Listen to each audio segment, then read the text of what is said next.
Welcome to Flat Earth Debate Uncut and After Show. I'm your host Nathan Oakley, and if you are new to this channel or you've not done so already, then be sure to subscribe, hit the bell notification icon and join button if you'd like to become a Nathan Oakley 1980 channel member and keep up to date with the Flat Earth Debate. If you would like to support the channel, there is a super chat that runs alongside each of these shows while they premiere, and there's also a PayPal, Patreon, crypto and thanks button in the info box below the video.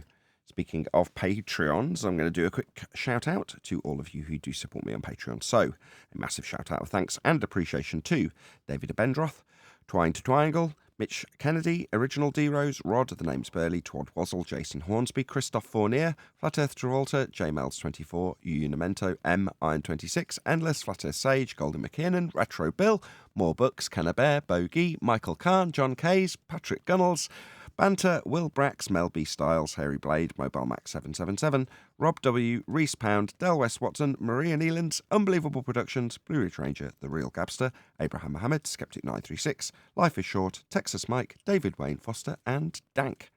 So another massive thank you to all of you for supporting me on Patreon. Now I will hand over to whoever is in Discord and Google so you can enjoy their dulcet tones while I set up for today's live show.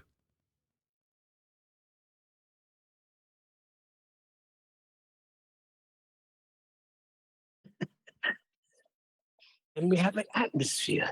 The other guy's saying, "Oh, I understand what you're saying."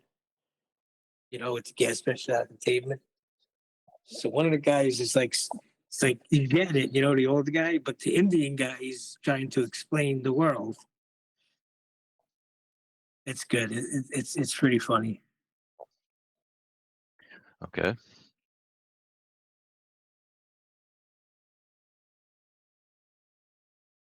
Well, I got my breakfast now. I think I'm gonna just go to listening to you and Refracted.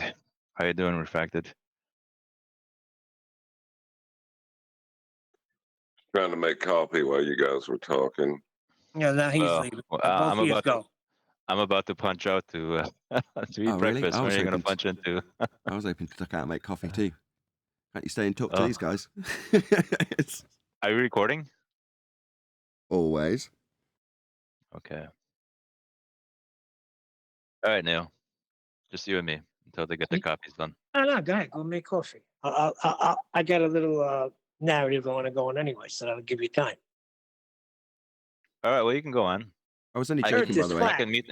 If you wanted I to can meet in disappear, that between. was just a joke. You can disappear if you want to. You're not obliged. Oh. Okay. Well, I'm still Yeah. here listening. I'm just gonna be on mute most of the time, but I can still say yay and nay every now and then, right? Don't sweat it, mate. And always assume Nathan is recording. I don't know when you guys are going to get it.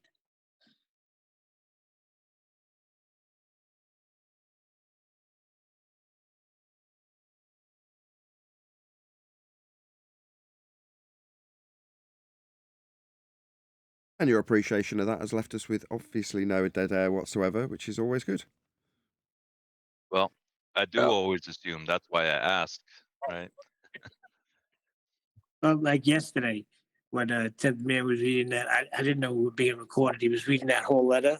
You know, my brother in my ear with this law and Sabbath. I missed the whole letter that he was reading. Very, very annoying.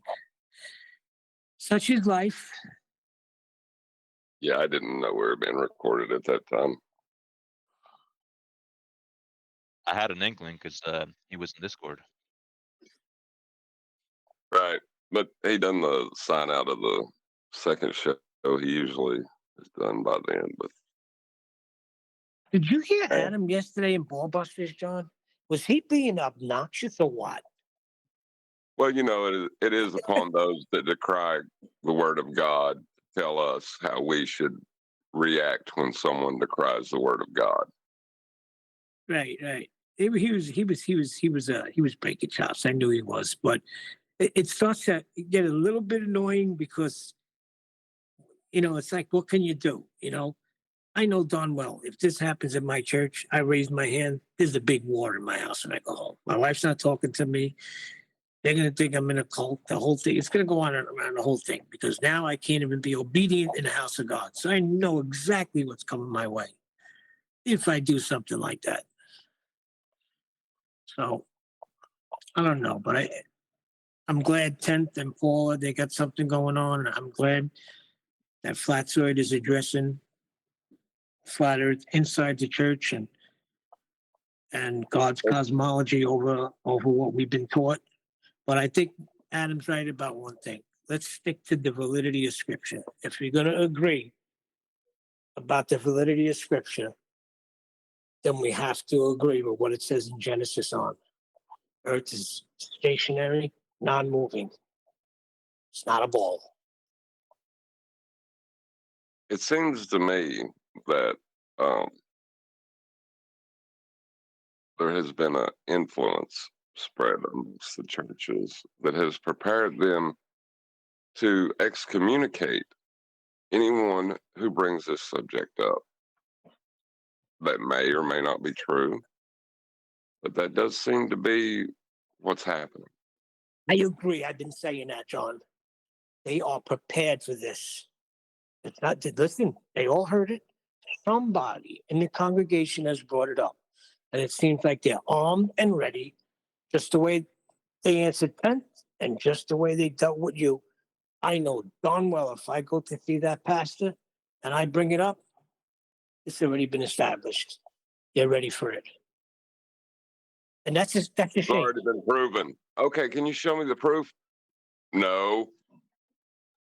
That's what they're saying, right? Exactly what they're saying. That's exactly what they're saying. It's a joke.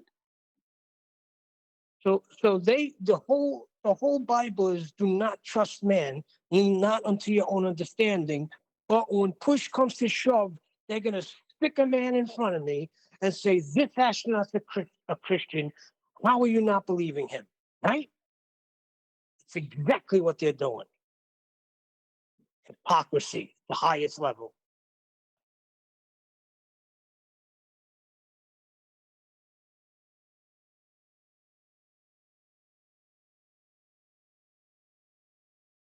At least it's not happening in the house of God. You know what I mean? Oh, never mind. Oh boy. And then the ones, okay, and then there's got to be there has to be a healthy medium where they understand that Earth is not a spinning water ball in space and refute all of that nonsense we were taught in school and the preaching of God's word, where you're not a fanatic, leaning on one thing, and it's just, sounds like a couple of preachings I heard on the internet. I mean, you could tell that they're just focused on that, and that's not good. See, the thing is, if you think you already know the truth, this subject is gonna break your knees. Well, it should happen to all of us, right? Right? It's either gonna drive you crazy or you're gonna figure it out. And you've seen like a lot of, I guess it's out there now. What was the steps that Gandhi talked about? First they laugh at you, then they fight you, then you win.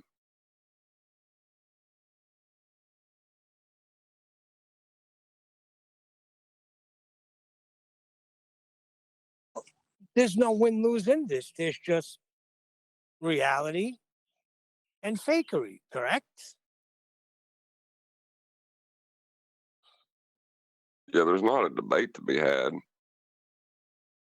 Is what is question. It's not a personal opinion question. Maybe that's why they think they can do what they're doing. Well, it's because they have a distorted understanding of what science is. Like I've been looking up the scientific method, and you're going to see what comes out on the internet. Sad. Right. But that's where I was trying to, question the understanding. I wasn't even bringing up anything else, just that one point. Uh, And a fire broke out, it seemed like, I didn't say anything about the nature of reality. Just stuck to the scientific method. They were ready Yeah, for you, John. They were ready they for you. had to be. What did you get? What was the response? What you keep saying they were ready for me. What was their response? Um, the response was he walked himself in circles. Like he said, there's a lot of things that you hear the anti-flat earthers say. Because he says you're not trying to prove anything with science. Science doesn't prove anything; it's disproving. And I was like, then that doesn't make any sense. It's like, um, it's got a alternative and a null, doesn't it? He's like, no, I don't know where you're getting your information, but you need to ask a question in the scientific. What? And I said, well, if I just ask what I'm going to eat for lunch, is that science? And thought I was being a smart aleck with him. I guess I kind of was, but he got really, really angry. Yeah, ignorant people do when you show them to be ignorant. Did he also tell you that you were being aggressive with him by any chance? Yeah, the the reaction that most people have to this, they get upset and lash out, I guess, because you're challenging their understanding and they realize that they don't have a clue.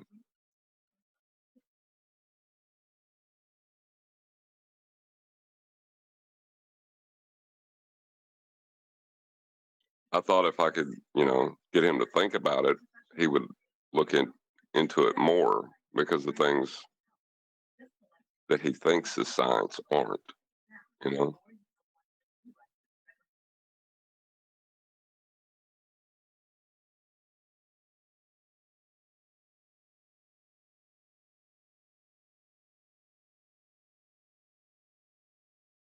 Or they'll grab a bunch of pitchforks and torches and chase the monster out of town. One of the two, bound to happen. Did you know it was one of the first things that I did when I got to this subject? So my uncle is a pastor, or he was. He's retired now, but I think he was still active at the time. Anyway, that was the first thing I did. Took all the biblical evidence to him, presented it to him, and I got the same response you did.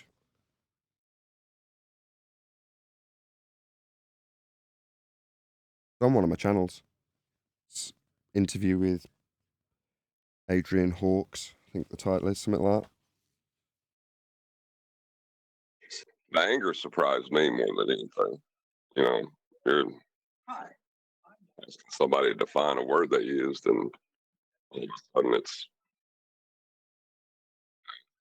can't define the word you're using and speak about something in the Socratic method.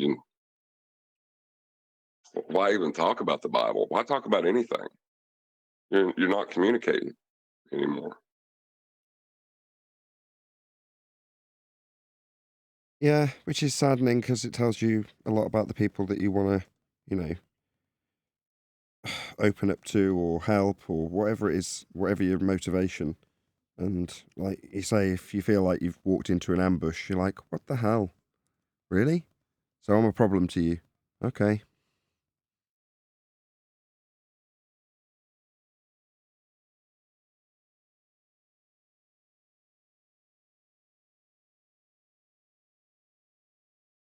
Yeah, that was kind of the general feeling I had was, what the hell is going on?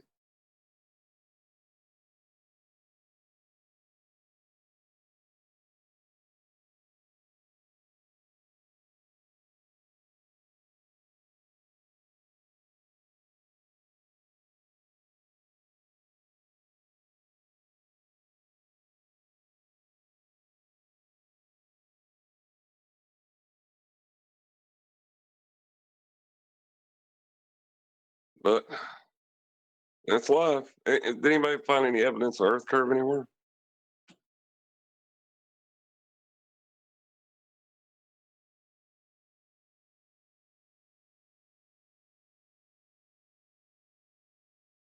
Of course, the question is, do you still want to know these people?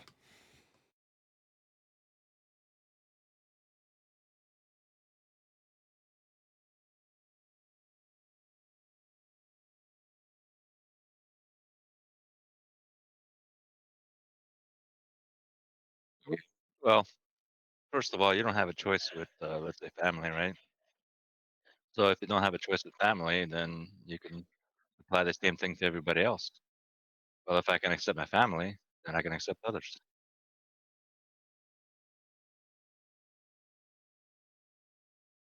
Yeah, there's certain members of my family I don't accept.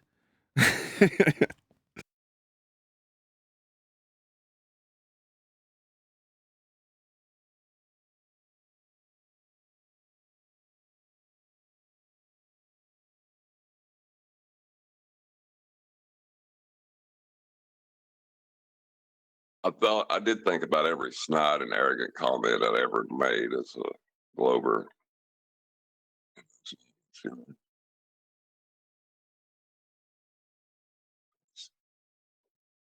Real. What you're saying is you tried to put yourself in their position, you were empathizing with his vitriol. Is that what you're saying? I was trying to. I was trying to. Why?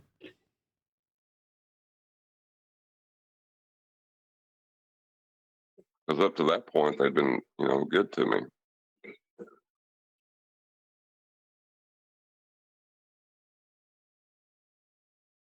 So how come they were prepared? How did they know what the deal was before you got to them? Well, there's people within the church that are more concerned with gossip than the Word of God. So They you say, thinking the word's out there. hold on. So you're saying that on the grapevine, someone found out you were a flat earther and then disseminated that amongst the gossipers who got it back to the priests who thought we better preemptively do something about this? Well, they didn't preemptively, but they prepared, I guess. That's preemptive. That's preemptive. Yeah, but they waited until they had a, I guess. Oh, okay. You're trying to justify it as you being the proactive aggressor and them just reactively dealing with it. No, if you've prepared a fortress, you wait for the people to come and then you pour tar on them. Oh, well, we were just being reactive. No, preemptively, you thought people would come and try and take the land. So you tried to fortify it. Well, they've fortified their position before you got to them. Yeah, that's happening everywhere, though. It seems to be. Their priesthood is telling them to put their fingers in their ears and shove their head in the ground while they deal with these heretics. But long term, that's very bad for the priests.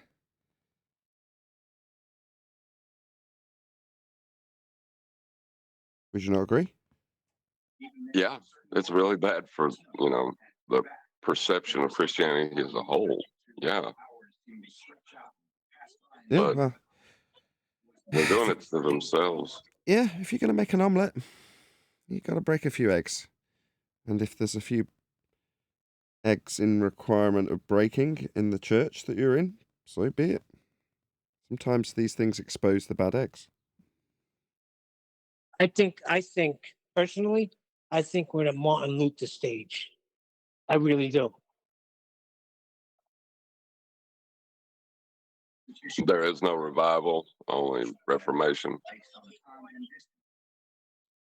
Well, it won't be as serious as that because we're talking about salvation through works with Martin Luther disputed, right?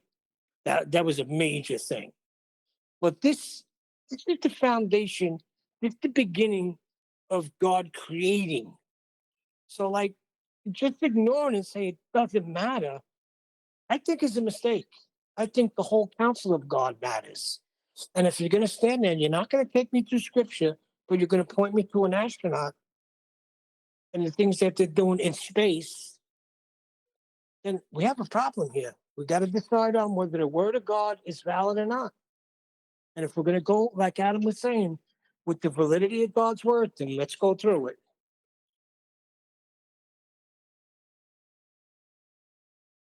But Nathan, they are prepared. This has gone out there. It's everywhere. It's not the little corner of the internet like we once said, or I know you know it's out there, but it's out there. It's in the churches. The problem is when it's getting to the churches, some people might be a little overzealous and go about it in the wrong way. So that's What- going to cause a problem See, I too. disagree. I think what's getting out there is anti-flat Earth, intentionally. You know, that's how it's disseminated. People are propagandized via the social media currently. Well, via social media, anti-flat Earth is getting out there. If you want to look at it in that respect, why are we facing an onslaught of people, quote unquote, prepared with their 2015 arguments in tow? Well, because anti-flat Earth's become prevalent. That's why. No. I agree with that. But I know personally people that go in there and they're going about it the wrong way. Where they're going in there and they're just outright calling a preacher a heretic if you don't believe this. And you know what I'm saying? It's coming in. It's not like 10th man is going in every church and breaking it down eloquently like that. You have some people that are raw. Like a guy like me would go in there, and I wouldn't because I know enough, but a person like with my attitude, you're going to go in there and you're just going to start condemning people, right? Because they're not believing what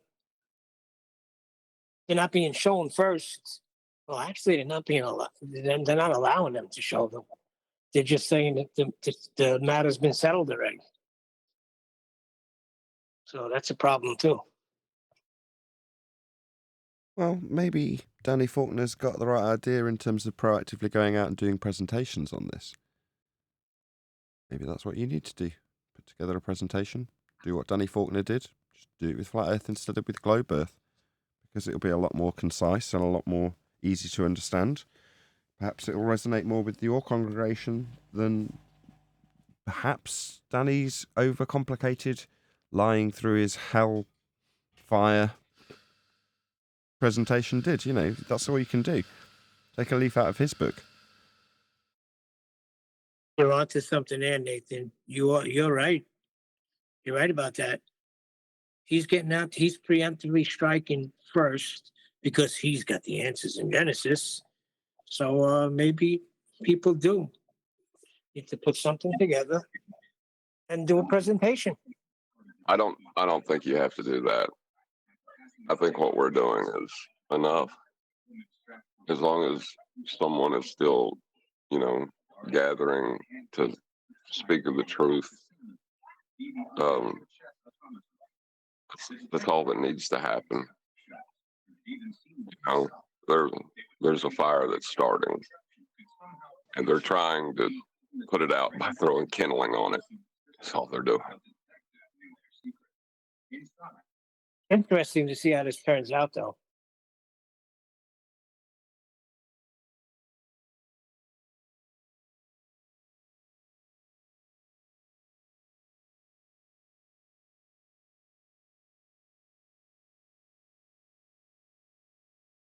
I mean, I still go there. I fellowship with the people there. Well, nobody talks to us, but I wouldn't have a problem fellowshipping with them. That's my wife's interpretation of what's going on. We've been going there for weeks and nobody's even said hello to us yet.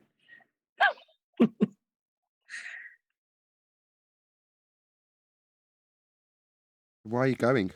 I don't get it. What's that? You said Why you've am I been going there to for church? weeks and nobody's even said hello to you. Well, they said hello. Nobody's having a conversation. Nobody's like, "Are you new?" Or nobody's. But the Bible's clear. You show yourself friendly, you'll have friends. And people say hello to me. We haven't stopped anybody to ask them anything either. At the end of the service, they say, if you're new here, there's a room right down here. We have people that'll greet you and welcome you to. You can't expect people. I don't recognize that people are different in the church of 2000. How am I going to recognize if somebody's different? I mean, if it was a small church, if there's say it's like a gathering of 100 people and we're going there for 5 weeks and people just said hello, having then it's a different story. It's a big Baptist church. You can't go by that.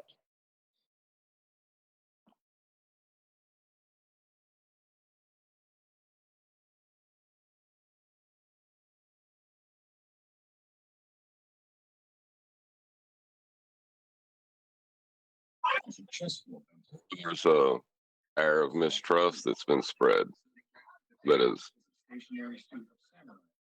got us sound conspiratorial, but it was I don't know unless there's like actual agent Smiths, like we joke about or use an analogy. Unless there's actual agent Smiths that was still the agent Smiths had to be talking to each other. I don't know. John, you think that it's because you got canned from your last job? I think it was in there already. Somebody had to hear. How many people are in that church? Let's get that. Is it a big church? Small church? It's pretty large. Average attendance is probably 500. All right, so it's right in the borderline of it's intimate, but it's big also. I think just the flat Earth itself got out there, and I think they're prepared for it. I know what their warning is going to be is they don't want you, I going never there and brought that up. preaching. I know. No, I never brought that up. They had to. It's like all I was doing was talking about what is and isn't science and how it's defined. Never brought that up.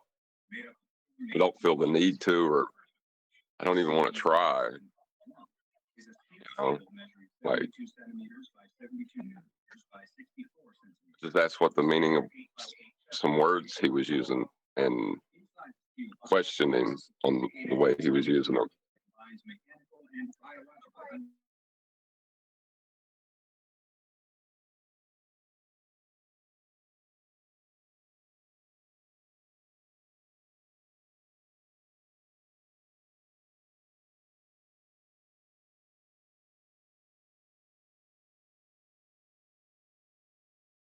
I can't quite believe you go to churches that are that big. I think the most people you could fit in the church that we go to is 50 people on an average Sunday. There's probably 25 people there.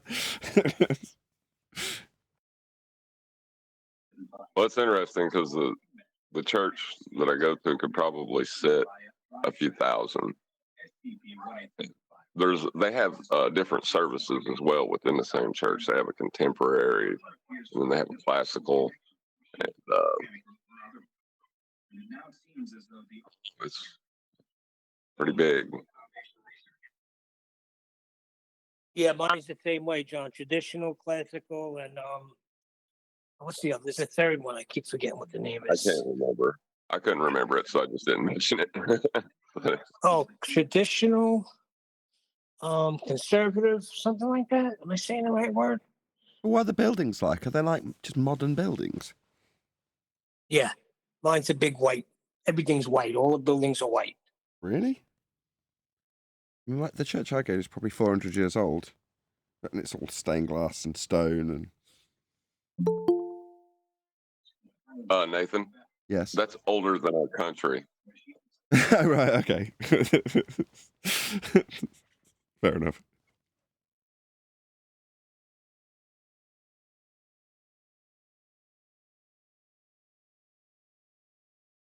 I mean, it might not be 400 years old. It might be 300 years old for all I know. You know what I mean? But it's old. That's also older than our country. Okay.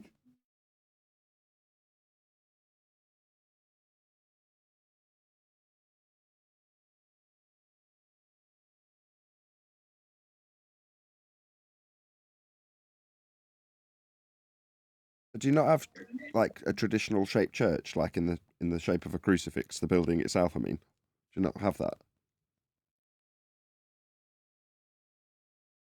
You know what I'm talking about? I don't think I've ever seen one built that way. They're all built that way here. Every church is built that way. If it's a, not a modern building. If you look overhead on, just go to Google Maps and just look overhead on any town, and you'll see all of the churches are shaped like crucifixes from overhead. So as you go into a church, if you walk down the aisle, you're obviously walking down the long, thin bit of the crucifix, and then off to either side, left or right, you've got the arms of the crucifix, and then ahead of you, you've got the, the altar and font and all the rest of it. Typically with a massive stained glass window right at the front. Yeah, we have crucifixes on top of them. The steeples. That's about it. Hey everyone. Fair enough. Hello, Brian. The Catholic Church built a lot of churches here that were octagons. I know of two in close proximity to me. The church of our parish is it's either not. I think it's an octagon. Yeah, it is an octagon. I think 8-sided, and there's another one up in a parish up above for me. It's another octagon. What's that about? As long as it's not a pentagram, it's all good. Maybe Actually, it's representative. Go on. Bye. It might be representative of when the time it was built and what the like the micro theologies of the church changed from to the mathematical religions that we see now, or the worship of geometry. Well, just based on what Nathan said there, just thinking it could be a pentagon. Not Both of them could pentagon, be pentagons. pentagram. Well, yeah, but it has 5 sides. Sorry, pentagram. 5 sides. That's a pentagram. It's not called a pentagon, is it? I'm mixing up. But pentagram, yeah. You're saying they're octagons? I thought they were octagons, but now I'm thinking, because I had it in my head, for some reason I had made the pentagon was for a moment was a but it's not. It's 5-sided. Okay, well. So I think they're 5-sided. Well, octagon would make sense because the church that I go to literally has an octagonal building as part of the church. So the newer building that they've slapped on the grounds is octagonal. So when we got married, that was where we had our pre-reception or whatever you would call it, just after the ceremony when you give people drinks before you go and have a meal. Well, we held it in the octagon. So obviously it's reasonably common. Do you know why it's an octagon shape? No. Because of the 8? Circumcision, yes. 8-day circumcision, yes. Let's get it on. Brian's on point, boy. Yeah, I know a little bit about the numbers thing and all that. Oh yeah, that's right. You're not you get into that numbers thing. You got to break some down for me one day. Or not. I mean, it's up to you, but why are you poo-pooing it, Nathan? Right away, not looking into it. I won't do it on the show. Because I was gonna say it's like GPS is speaking. Hold on. It's like John's church. They were all waiting there for him. It's like Nathan's waiting there. No, we're not gonna be talking about numbers. They mean nothing. Poo-pooing it. Doesn't mean nothing. It's just language, right? So within language, you can code if you're using numbers as a language. Right, I get it. And sometimes you can scratch the surface of codes that people use numerologically. That's what Brian's talking about. Now, do I agree or disagree? Neither, because I haven't researched it. However, you're talking about something that's beyond abstract at that point. Coding language with numbers. Yeah, it's just a bit far don't want to say far-fetched. I don't know what the right word is, but a bit much, maybe. Well, well, you're spot on there, Nathan. To be honest with you, because numerology is like the original coding. Before there was coding, there was numerology, and it like, let's just say you have a life path number that's worked out from your name and your date of birth and different things. You have these different numbers that are connected to you within your chart. Let's say your numerology chart, where everyone has, if they want to look into it. For instance, my life path is a 4, and I kind of always did display the elements of a 4. A 4 would be someone who's regimental and that kind of thing. So it's like it's not so much divination. It's kind of coding is actually the best way to describe it, I suppose. Coding, because all these numbers, different numbers, are connected to you personally, and as well as that, there's two different numerologies. There's the newer one, which is Pythagorean, because Pythagoras. When I say new, that's from Pythagoras' time. Pythagoras changed the original one, which was I think it was Chaldean. The Chaldean numerology would not include 9, as in you only use 1 to 8, because 9 was a sacred number. Whereas Pythagoras, in Pythagorean, he adds in 9. So your chart could be slightly different from one to the other. But so someone born the exact same day at the exact same time in the exact same year would be exactly like me. No, because they'd have a different name and other things. You know, it can come down to. I think that. I mean, I'm not a professional numerologist, but I did look at. I did learn it years and years ago. I had an interest in it. I'm going back a long time ago. When I was a kid, I actually started looking at it originally. But I think it can come down to where you're born, where you're born, the country you're born in, all these different things. So if someone born at the same exact time as you, they won't be the same as you at all. Like they just, they'll just have the same. One number might be the same, but me and you, on our birth charts, we could have 2 of the same numbers. Or sorry, numerology charts. We could have 2 of the same numbers, but the rest of the numbers are different because everyone is different. You're not going to. Yeah, but the variations you run into with that, because there is an infinite number of possibilities, then you're just looking into scribbles and seeing patterns at that point. I've always fancied myself as a bit of a 7 myself.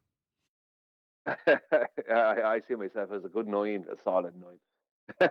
I wouldn't dare. I'm never going to be a 9. No. I wouldn't dream of describing myself as a 9. That's an outrage. No, you're a 7, Nathan. I'm more of a 6. Do you know why 6s are afraid of 7s? I always picked you as a 2, but 6 is also good for you. I would agree with 6. Yeah, 6s are afraid of 7. 7, 8, 9. Yeah. Listen, I'm with Brian. 9. 9 is the highest digit in the universe. Then it goes back to 1. I'm a 9. It doesn't go back to 1. It goes to 10. Oh, why do I have the sudden urge to pour petrol on everybody? Unhelpful thoughts.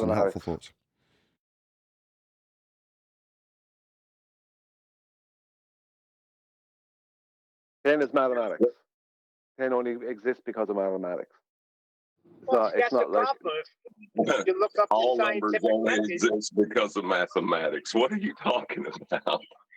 Please don't do this, Brian. Please. You've built up some good credibility until now. Who, John? Yeah, don't do it, John. No, you. I know you're talking to me. It's for the same reason, right? I don't often talk about things like psychopathy, right? I'm reasonably well versed in it, but it's just another pseudoscience. It's just a load of men forming opinions about what they've observed. It doesn't really mean anything. It's completely arbitrary. So I've kind of cut that out of my repertoire of stuff. Do you know what I mean? Occasionally I'll dip into it and sort of look around and over my shoulder. Is anybody going to pull me on this? You know what I mean? I know, yeah. Look, what can I say? I mean, it's just something that I learned about. I know you don't see the importance of the number 9. The number 9, I predict, will become a very important number. Well, it already is. Don't know why. Don't know why 9, but 9 is connected to Jesus directly. And the story of Jesus, but it's connected to all kinds of things in the world. It's a number that was hijacked by the Freemasons. It's connected to the latitude and longitude grid, all kinds of things. So but if you're talking about proving something from a physics point of view, I don't know if 9 would be involved. It might though, because I'm not a molecular biologist, so I don't know. You're saying that nine is in Freemasonry. It's a very important number. I was hearing a little bit. Yeah. Hold on, it's about the riddle of 3. No. It's about the riddle of 3 because 3 with the exponent of 3. 3 times 2 is 6. No, 3 it's about 9. 3. 1 is the loneliest number that From you'll what- ever do. Good morning, everybody. Yo, from what I learned, 9 is the infinite number. That is the 1. It's the equation of all numbers. Everything you put together comes to an equation. So it comes to an equation ultimate to 9. Whatever numbers you put together, 9 matches it.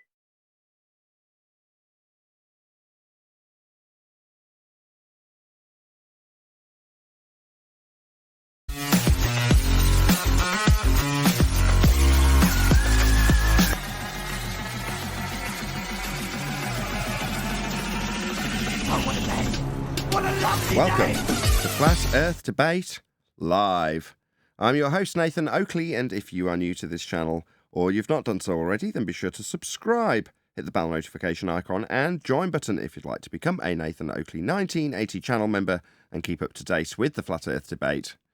If you would like to support the channel, there is a super chat that runs alongside each of these shows while they are live, and there's also a PayPal, Patreon, crypto, and thanks button in the info box below the video. Most importantly, if you'd like to join the discussion, simply mute the page you are currently watching, then click the link in the info box below the video to join the panel and express your views on the nature of Earth. If you do join, please don't swear. If you do, you'll be ejected, and if you are, please don't try to rejoin the stream using sock accounts. You'll be warmly welcomed back on the next stream. Please also share the show on social media. Sharing the show obviously increases the live audience, but this in turn increases the chances of a more diverse panel, so please share the show on Facebook and Twitter.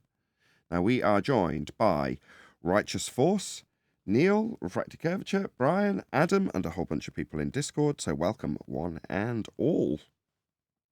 Yeah. Hello.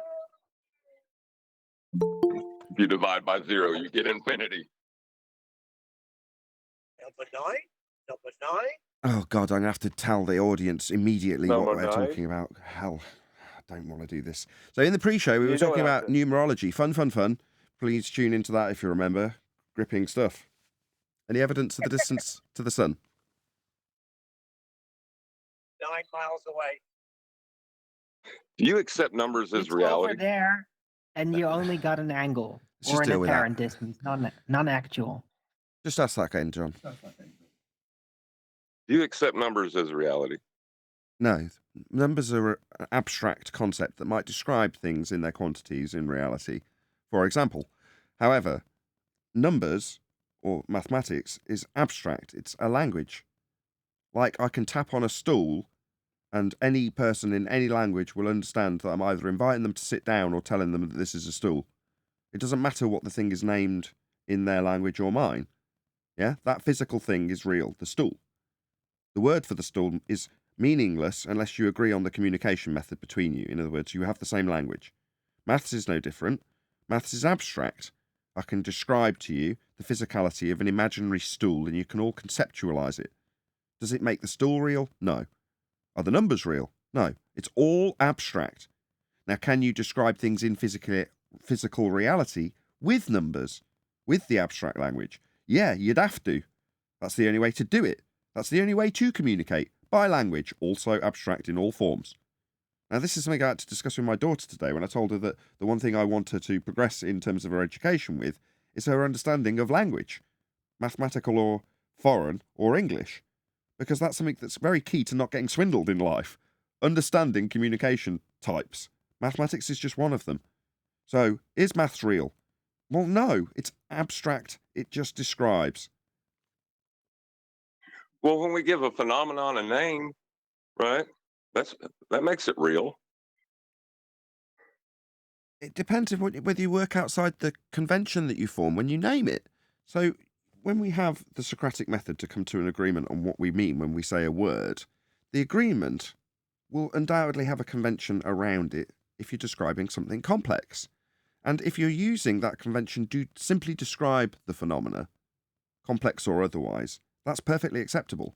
However, once you have established the description, for example, time, you describe the elapse thereof as a concept called time, and you derive it from movement from celestial bodies.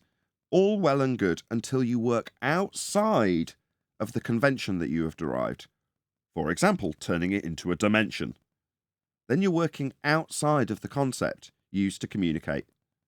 Well, that's not acceptable because, number one, you working outside of a concept when you describe something to another person doesn't change the physical reality in any way, shape, or form. How can it?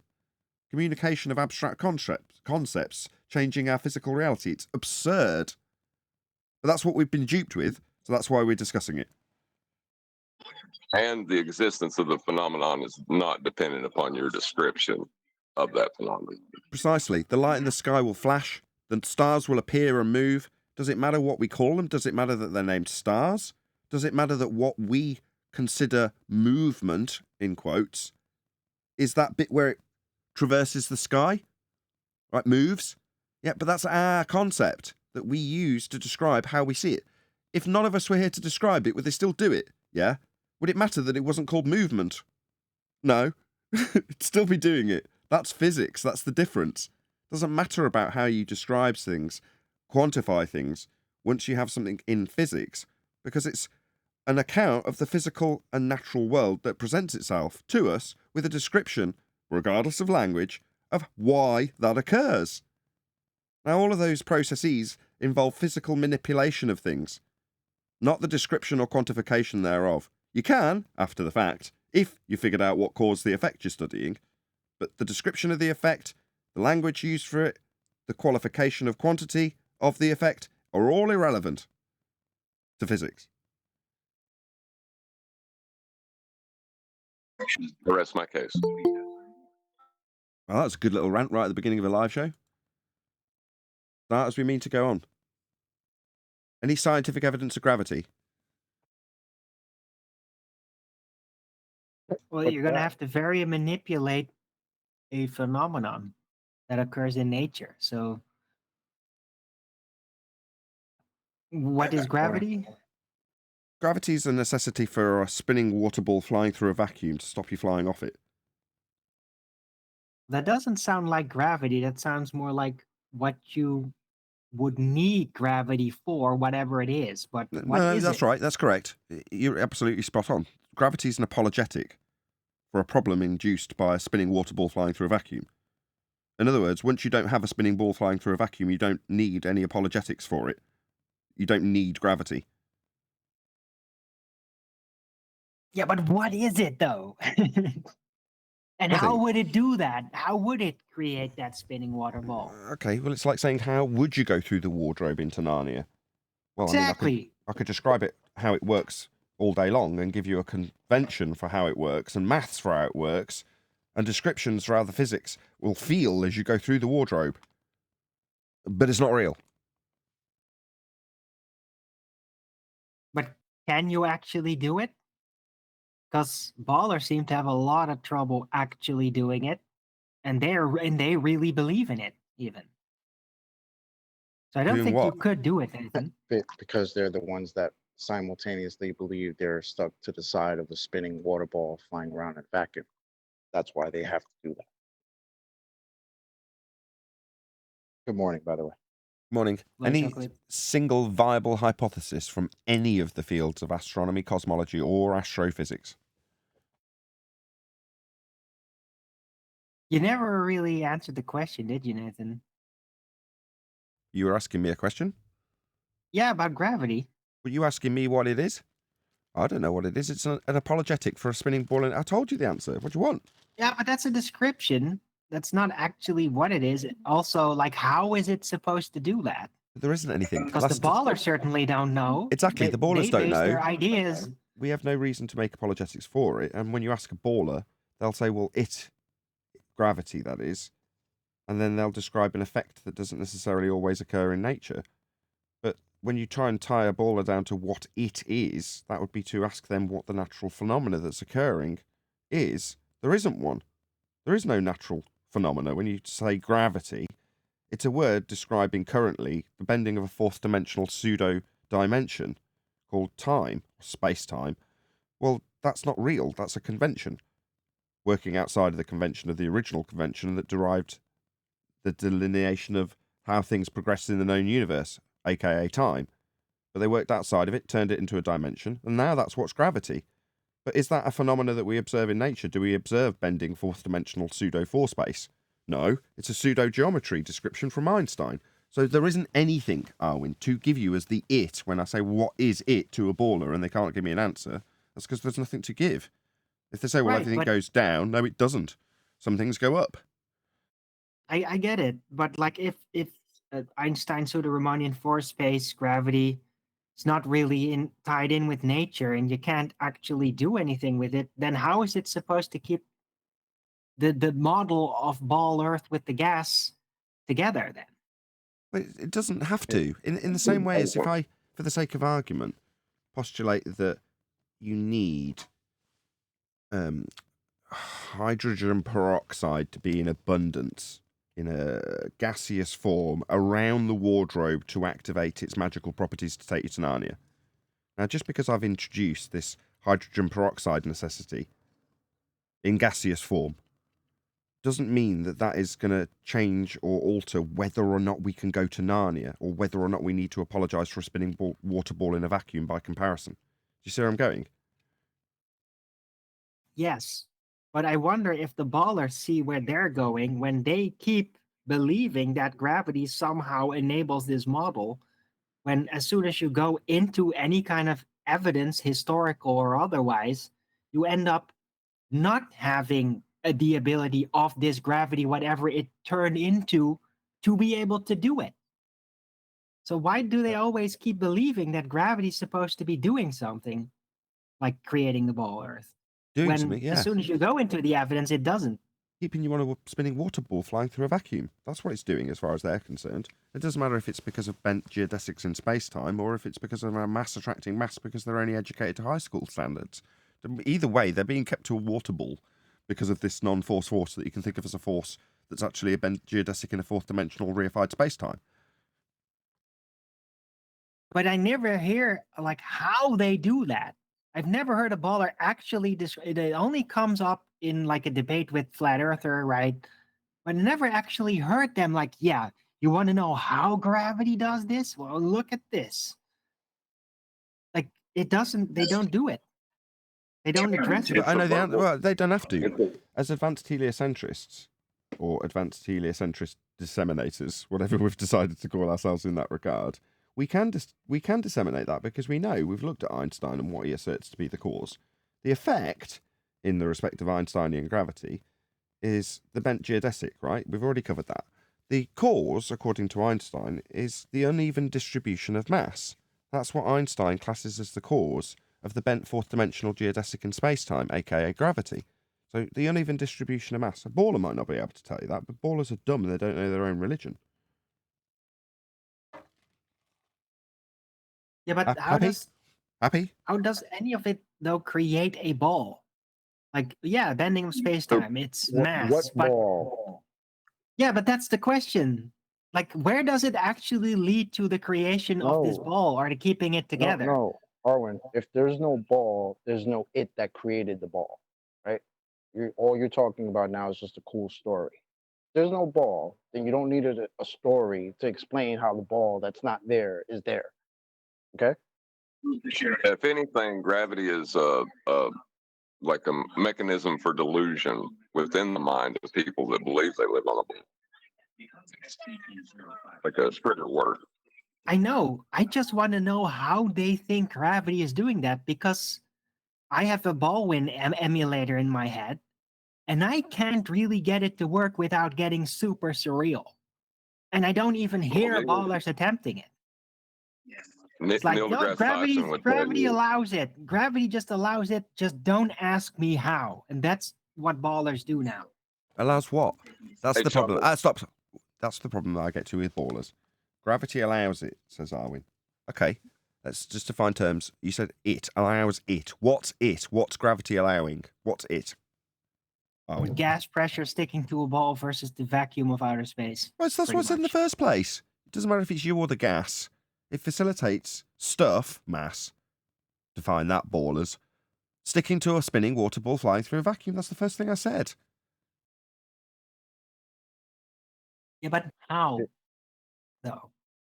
By the uneven distribution are of you mass alright? causing bent geodesics in space-time, followed by gravitational accretion. What do you want? Bloody hell, Arwen. Well, that just explains how there is some kind of displacement, supposedly, right?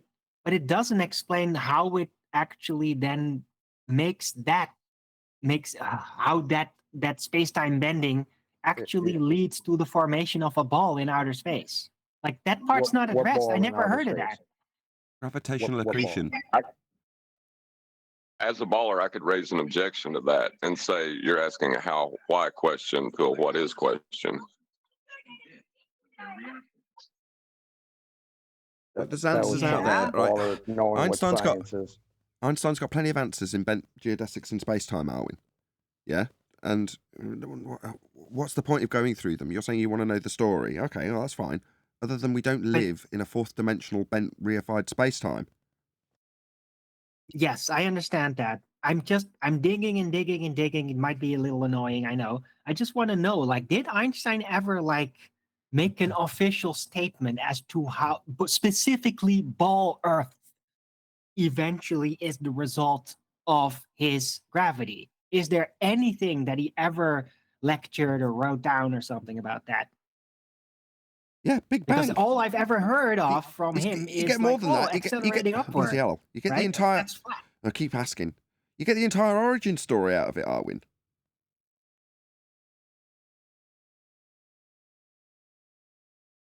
I just want to know if he ever even addressed the ball Earth having an involvement or being an end result in his gravity, or if that never even came into play. Yeah. That's what I want to know. The ball Earth conceptual story comes from the Big Bang convention derived through all of these concepts. So from the very point of origin right through to spinning ball in a vacuum is all described. I don't know what you're talking about, really. But is that even pseudo-Ramonian? Right? Yeah. That came from another source. No, that's pseudo-Ramonian. What? That's Big Bang is Einsteinian. pseudo-Ramonian? Are you Yeah. for real? Yeah, it's all done in bent geodesics in space-time. Really? Can anybody confirm that? That's actually the math that they utilized for that? It's the heliocentric No, they current... divide by zero. I can't believe I'm hearing this. This is the current heliocentric worldview for gravity, Arwen. Why are you spinning it out like it's not? Because the Big Bang was made up by a Catholic priest, like not Einstein. Like, so I'm not like, was there even math involved like that? Yes, Einstein said this is the best description of how the universe began. Direct quote. Oh, right, because it was during his lifetime, and so he did actually say this is it. But that's what he's trying to describe. That's the purpose of it. I'm just a bit baffled of why you're asking these questions when that's the purpose. That's what he's trying to achieve, isn't he? You're making me question myself now. I know that's the case. Point. Now, I'm just trying to connect these extra dots, right? Because we usually end up going back and forth with ballers about how they don't know what gravity is. I just wanted to dig a little further than we'd normally get. to know these Okay. details. But thanks. They're trying to I know a explain. bit more now. They're trying to explain the world and the universe around it, and yeah, it starts with apologetics for that exact model. But he's trying to explain that he's overcoming problems that have been put into place because of the failure of the heliocentric model, and that's the latest and greatest band-aid, currently standing in a debunked position because of quantum mechanics. Maybe that's the only reason we're tolerated. There's got to be a transition at some point. You know, it was all well and good transitioning from three-dimensional gravity, mass attracting mass, into pseudo-force-based gravity, because they both have the same worldview at heart. Yes, there's been a drastic transition, but it's still ultimately heliocentric in nature. Well, then comes quantum mechanics, and suddenly you've got no association with anything heliocentric. It destroys all of it. It destroys their speed of light, it destroys gravity, it destroys everything. So, given that that's the case and it's developing technology that we're currently using, wouldn't you say that there has to be a transition at some point? And one of the cast-offs, the dregs that's going to be dying on the way through that transition is going to be the heliocentric globe Earth model. It can't be any other way as far as I can deem it. This is inevitable. Well, of Can I course, just now add they will call all the future aspects of the ball development quantum, since quantum mechanics is the thing that annihilated them. Maybe. They have to They already then are. take that name and make it theirs. Otherwise, to I need to shine make in a correction. people's faces like this. No, we overcame this. This is the thing that defeated us. We're wearing Okay, it. But Brian. Okay, Brian, go ahead. Yeah. I couldn't talk a minute ago when you were a few minutes back when you were bringing up the topic. No, the Big Bang, right, was not part of Einstein's pseudo-Riemannian. Can't say the word right now. Special or general relativity. He included it, but the Big Bang required, after it happened, right. For a start, it required the existence of matter and energy, right, to be there before it. It dispersed this matter and energy throughout a vacuum, and gravitational accretion, which is a force of attraction, is what brought all this mass together to create planets and stars and all this other stuff. So that's a force of attraction, gravity. So that had to happen for Einstein to even start talking about the uneven distribution of mass, because mass had to be there and distribute. It had to be there, be distributed by the Big Bang, and a gravitational accretion then creates spherical solid shapes, let's just say, to deal with Einstein described. So, of course, the gravity Brian, was needed before. I'm sorry. Go on, Chocolate. I was just going to say, wouldn't it be backwards engineering anyway? Because wasn't Einstein's little story around before the Big Bang's the Big Bang story? Didn't George Lemaitre, did he? Yeah, didn't he come up with that after Einstein came up with his general theory of relativity? I'm not sure. I'm not sure, Chocolate, whether he had it already or not, because it comes from the Vatican, so I couldn't tell you. Lemaitre Just was know in when the it was first 60s. made public. And Einstein came up with relativity like in 20s, right? Exactly my point. So if you're trying to say, how does Einstein explain the Big Bang? Well, they just reverse engineer it. They say, oh, well, we came out with the Big Bang, and I guess Lemaitre went with Newton gravity. So what? So they're just gonna switch it up and say, oh no, it's actually Einstein? Like the whole thing is nonsense. Yeah, he contradicts himself, Einstein, when he says this is the best explanation for how the heliocentric universe was created, because that involves gravitational accretion, which is mass attracting mass, two masses, not one mass bending space and time, and curving a geodesic. It's two masses being attracted to each other. So with the three body problem or the two body problem, you're saying there's a plot hole. You're saying that from gravitational accretion to fourth dimensional space-time bending when describing a single item. Where's the connection between the two? You're saying there's a plot hole here. Whereas I described them chronologically, they're not. And Owen's describing them as back engineering, but they're not either. There's just a big plot hole. Yeah, because gravitational accretion is opposite from what Einstein states, because it requires the attraction of masses to each other. Otherwise, it wouldn't. There's no reason. Otherwise, there's no reason for planets and stars and all this to be created. It kind of feels like we're trying to interpret gibberish at this point. Yep.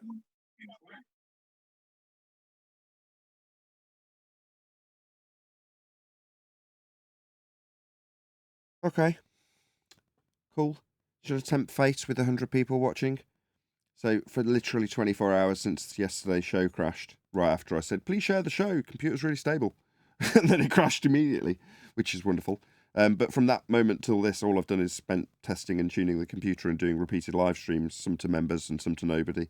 Yeah, hopefully with 24 hours of pretty much live streaming the entire time, 5 hours sleep, we are actually in a position for me to say again, please share the show, but hopefully I'm not tempting fate and we won't suddenly lose everybody because this computer crashes. But I don't think so. I'm hoping that I've done my job and 24 hours of tuning and testing has mean your share will be worth it. And it doesn't just immediately go out to people who can't Are we can't ever pick up going to the show. finish that video? My bad. just talk straight through me, Howard. Doesn't matter that I'm plugging the show that's actually working. It doesn't matter that 24 straight hours went into that little plug. Just talk straight through me, Neil. I wouldn't worry about it. Yeah. We know, but are we ever going to go through that video with time that Ted put up? We only got certain parts of it, 3 faces at a time or something. That was good. Good morning. Morning, 10th. Morning. Oh, see, 10th is here. Good morning. I have a different video for today. It's about Alt-Az and right ascension and declination, and that other one's going to need a restart because that's going to take longer. That's a 5-part series. What about the other half? What about the rest of Danny Faulkner? I want to continue McKeegan. I mean, we only got halfway. Who knows how crazy the other half is? Get a new press secretary, Nathan. I do too. Yes, those are all brilliant ideas. However, 10th did just make sure it was right in front of me on Masturbators without me doing a thing other than clicking a button, and here it is, ready to go. Check it out.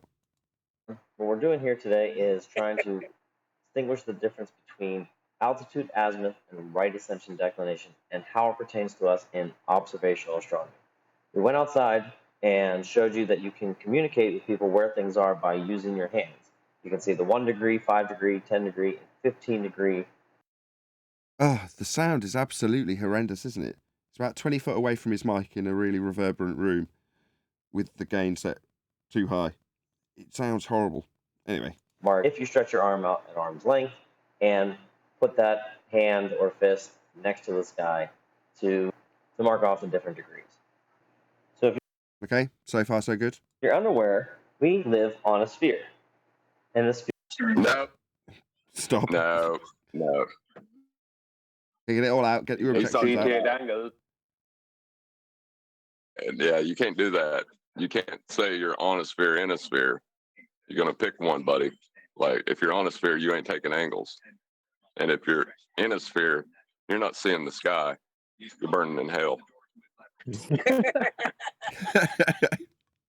Sphere rotates once a day on its axis and gives us our day-night cycle that we're used to. Go on, get it all out. Get it all out.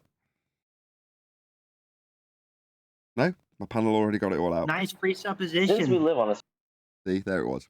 sphere, what people wanted to do was divide up the sphere so that they wanted to pinpoint locations.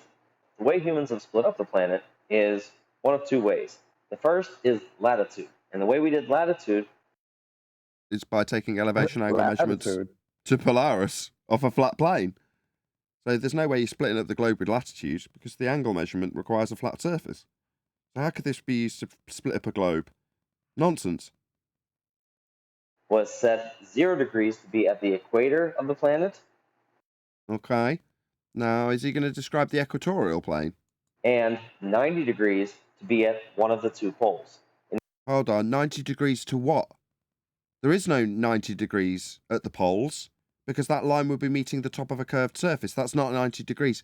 It'd be 90 degrees to the equatorial plane inside your ball Earth. But that would be a flat plane with the celestial sphere But that's around it. Ugh, go on. Well, that's what I'm saying. I'm agreeing with you. That's what it is. It's a 90-degree angle, taking their equator as a plane, as an equatorial plane, and a 90-degree would be a perpendicular angle up to the North Pole in their model. It's called the horizontal coordinate system, the alt-az. The RA and DEC will be a sky map, and it'll be a celestial coordinate system. We're going to get into that here. So the whole point here, he's saying at the beginning of his video, with the fingers, with the arm extended, you can figure out what degrees are to get angles. You can't get any angles from a curved surface. So as John says, you got to be in the earth, which where hell is, and you're taking your angles from there. So hell has a plane, but the sphere has a curved surface. Angles don't work from the sphere. So that's why they choose the equator as the 0 mark, because now they can play with 0 to 90 up to the north and 0 to 90 down to the south. And it's one big disk. They're just showing it to you vertically, just turn it horizontally, and that's what you're really on. Yeah, so it's describing a flat plane inside a globe as opposed to the surface, because you won't get 90 degrees as described to any point on the globe. It doesn't have a 90. It'll only ever be 90 if it's meeting the equatorial plane inside the globe in the fires of hell, unless you concede that you're on a flat plane. Anyway, this videographer is called Ryan Tukek. Don't know if I'm saying that right. My apologies to you if I'm not. Video's a couple of years old, but just let him know. I'll put the link in the live stream chat. It's whizzing its way by now. Just go and check him out. Leave him a nice comment saying at Nathan Oakley 1980 sent me. You never know, he might make a response video to this. Hopefully he'll return the algorithmic love and put my link in his video should he do so. That's the whole idea of you going and letting him know at Nathan Oakley 1980 sent me. It's entirely selfish. I'd hope that they'd respond by doing the same. And in between there, we look at different increments all the way from 0 to 90 or 0 to 90. That is our measure of latitude. No, there is no 90 on this ball, ever. What you've just pointed out wasn't 90, ever. So at this point, he's not showing the equatorial plane. He's describing the equator and then describing 90 degrees to a ball. Now, either you're geometrically illiterate or you don't have a clue about how you should present what you're actually claiming, because you're describing a flat plane that can have 90 degrees to it. And you're saying through an axis on a ball that won't ever have 90 degrees to it, you've got 90 degrees. Well, you're just wrong. You never have 90 degrees to a surface of a sphere, ever. Now, if you say, oh, like we're describing on your behalf, he's describing the equatorial plane inside this ball. Why have you got a ball up then? You know, it all requires shouting at. You So let you know where could get 90 degrees from a curved surface if you just keep reiterating that you have 90 degrees and that you have a curved surface. Right? This is you don't really have to say it unless you go out of your way, like Mr. Twangles, who went out of his way to say it. But this guy, he's not doing that. He's just talking about 90 degrees, 90 degrees, 90 degrees, and we live on a sphere. Not telling you how he got that 90 degrees from the sphere, right? You don't. It's on screen now. This is the acquisition of a 90 degree, potentially imitating a measurement to a star, in this case Polaris. If you're going to get 90 degrees below Polaris, you're going to need a flat baseline to measure it along. That's how you do it. It's the only way to acquire 90, is if you've got a flat baseline. It can't be done any other way. So when he shows you a ball and says 90, 90, where's the 90 on this? It does not exist except for in the fires of the centre of it in hell. That's the only place you get 90. Well, you're not standing in the centre of this ball. I don't know why he's put it on screen. Measuring a 90, there it is, really simple. Flat baseline required, flat earth required. Measurements to Polaris to give you your latitude require a flat earth. In all fairness to him, the idea of living on a flat plane is probably as close to hell as he'll ever physically get. Meanwhile, to get the 90 you described, this is how you do it. Flat Earth required. And that's why he's describing it from hell. He's in hell at the moment he describes that, I guess. Where you are east and west on the planet, what we needed was another system known as longitude to know how far west or east we went. And we had to pick a zero location for that, and that ended up being Greenwich, England. So 0 degrees goes right down the planet from the North Pole to the South Pole in terms of 0 degrees longitude. 180, fun fact, is all the way on the opposite side of the planet and runs pretty much through the middle of the Pacific Ocean. And when Go on. Yeah, he's back talking about flat planes again. That's Indeed. azimuth. Right. He's talking about a grid. He's talking about the flat grid. people give you their latitude and longitude, what they'll give you is how far from the equator they are towards the North or South Pole, and they'll also give you how far east or west they are from Greenwich, England. If we wanted to find Penn Trafford's location, we are 40 degrees north. Degrees. That's an angle measurement. What does an angle measurement look like? Here it is. That's an angle measurement. Flat Earth required. As soon as you give anything in degrees, you're going to be needing a flat Earth to give it. How are you measuring it? Off a flat Earth. So you might describe how far up and down the ball you are, but you're talking about measuring a flat Earth to give you that degree. They're just trying to hijack a flat Earth model is all they're doing. Yep. That's what's happening. Talking about doing things on a flat plane and showing you a ball. That's literally all they're doing. It's pathetic. Once you know the magic trick, it's really sad. In our latitude, so we'd have to come up 40 degrees from the equator. Sorry, come up 40 degrees. No, the measurement of the star. That's what you're talking about when you're talking about the degree. Because what are you actually measuring? You're not rotating a spherical surface that you're moving along when you measure the degree to the star. That's a measurement along a flat baseline. Here it is again. Every time you move towards it, it goes higher. Every time you back away from it, it gets lower. The lower being the angle with respect to the horizon along a flat baseline. He's describing a flat plane over and over and over again, just doing it in front of a ball he worships. And we're about 79 degrees west of Greenwich. Degrees? Again, so you're talking about flat Earth elevation angle measurements? Talking about a flat Earth every single time you talk about anything to do with angles. So here's Greenwich. West is heading towards the Americas, and east is heading towards Asia. If I go 79 degrees west, 40 degrees north, this is my location, and that is where we're standing right at this point. No, it isn't. You've just referenced the celestial positions of stars that gave you the grid and where they were in angle terms when you measured them with reference to a flat baseline.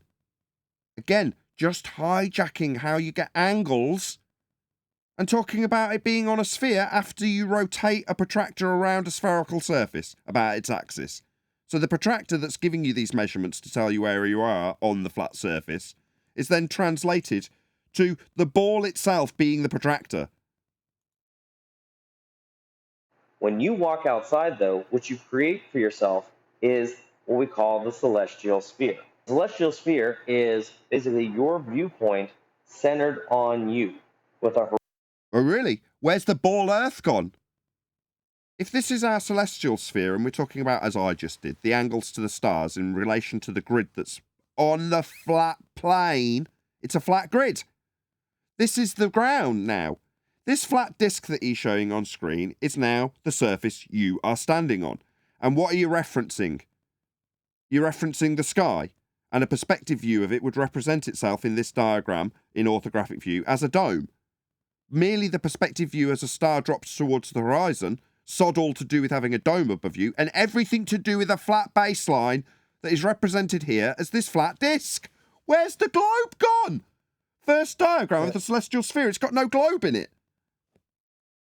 That line that he just said, that is kind of devastating though, right? Because he just made it seem, oh, you go outside and what you create for yourself is the celestial sphere. Okay, so you're talking about perspective. But like you said, so where's the globe? Did I create the globe when I went outside? No. What is he talking It's about? not. Neither's he. It's not in this depiction. Where's the globe? It isn't there. There's just a flat plane with a celestial hemisphere over it. Right. It's not been mathematically introduced yet by a transformative equation. He's not applied Haber sign yet Oh, I to see. So, transform the flat Earth. I see. So at this point, we're just using a flat Earth then? Yes. Horizon that goes out around you, and an altitude from said horizon all the way to straight above your head.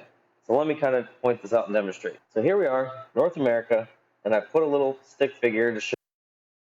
Right, demonstrate what? You just showed us a flat plane with a hemisphere over it, and now you're back to your ball again, talking about angles that don't work on curved surfaces. Why is it that you need to show us how it works when describing going outside with a flat plane and then going back in transition form to a ball that won't give you any angles ever? I don't understand why he's doing this. Show you that this is where I am on the planet, and I'm going to put myself straight up and down. And when I step outside, I said I create that celestial sphere. This is what you can envision. Here you are. What? No, mate, because what you showed a minute ago didn't have a curve. So you see how this curve meets the edge of your dome? Well, the dome isn't a dome, it's a perspective view in orthographic representation. It's nothing to do with any domes. It certainly isn't anything to do with a dome plonked on top of a curved surface, because that won't ever give you any angles. This is utterly absurd. It doesn't also represent what you showed on screen a minute ago, which certainly didn't have a curved surface on the bottom of the baseline, because it wouldn't give you angles. So how is this representative of the diagram you just showed us? It looks nothing like it. It's a pimple on your religion. You are standing at the center of your celestial sphere. Really? Centre of your celestial sphere. I see. No, so far you've not shown us any celestial sphere. You've only shown us hemispheres. And there are two coordinates that can happen in this system: the altitude system and the azimuth system. The azimuth system is simply a system that goes 360 degrees around your horizon. With a flat base that's level, ready to measure the angles to these stars in the dome that you've plonked on top of your sphere Earth belief. But at no point does it ever give you a curve, which is what you've got here. It's really pronounced. Let's make it nice and big for the audience. This isn't a flat baseline. This will never give you angles.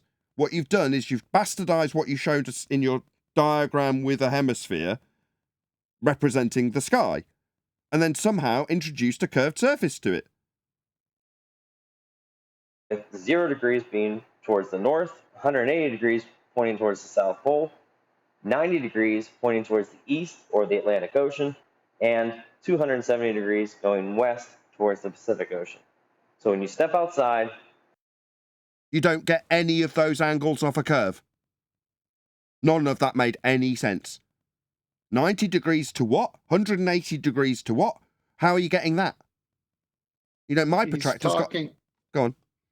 Yeah, he's talking about azimuth from north in a clockwise motion for the direction of the luminary, say the sun. So let's say you sight the sun, and then you say, okay, you get your compass out, horizontally held, to match that flat surface he's on. And you say, oh, I'm at 189 degrees from north. So now he knows the direction. The next thing he needs is altitude, the elevation angle. Then he goes to the books that tells you where exactly that is for that day, that time, that minute, that second. And then he's able to use celestial navigation and angular relationship and say, oh, I could draw a circle of equal altitude. I'm somewhere on the circle, which is a disc. And he even showed it's a disc. If you look at that picture with the little glass bowl on top of a sphere, Brian could jump on this one. For it to work, it has to cut through the surface of the globe and be a chord line, which means the arc length is longer than the zenith distance that could be measured with the sextant. So it debunks itself right there. Well, a chord line isn't an area of equal elevation or area of equal altitude, as you just described. It's a chord line through the surface of a curved Earth you're not utilising or measuring and won't give you a flat baseline.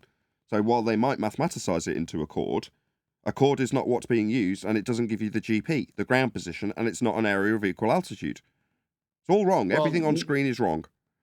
Yeah, let me add to that. No, they're not using a chord because they're not even on the surface, because the Nautical Almanac and all the books, the measurements are coming from the equatorial plane. So it's never being done from the surface. Brian? Yeah, you can't. Well, for any of this, you can't. If you're talking about celestial navigation, you certainly can't use a chord. You can't pre-assume a chord or a tangent plane, for that matter. Can't do any of them. None of them work. Chord will be too short for the distances that you will measure, and the tangent plane, you can't do dip correction with a tangent plane because you need to use the actual surface of the Earth, which will be the water. So you can't do any of that. No. Well, let's be clear. It's just hijacking of perspective, Nathan. That's all that goes on in any of these things. Sorry, Brian. Let me summarize. Let's be clear. They're using an equatorial plane for the angle. That's in hell. That's in the center of their globe. That's where the measurements are coming from. This round thing called a sphere is surplus to requirement.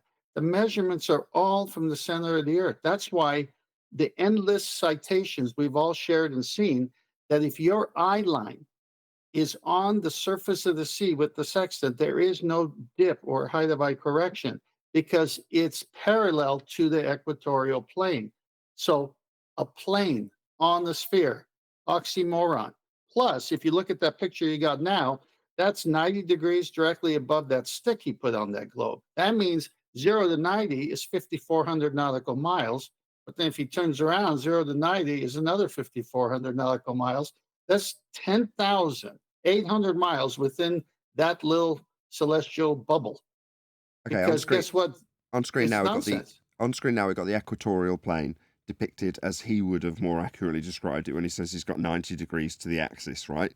So here's his axis running through Earth. Here's the equatorial flat plane that he described when he showed a simple description of what he called the celestial sphere, but actually the celestial hemisphere in that description. Well, here we have what he would have presented if he didn't just show a bloody globe in physical form, because he's describing a dissection of Earth, what he described as the equator. Well, no, it's the equatorial plane.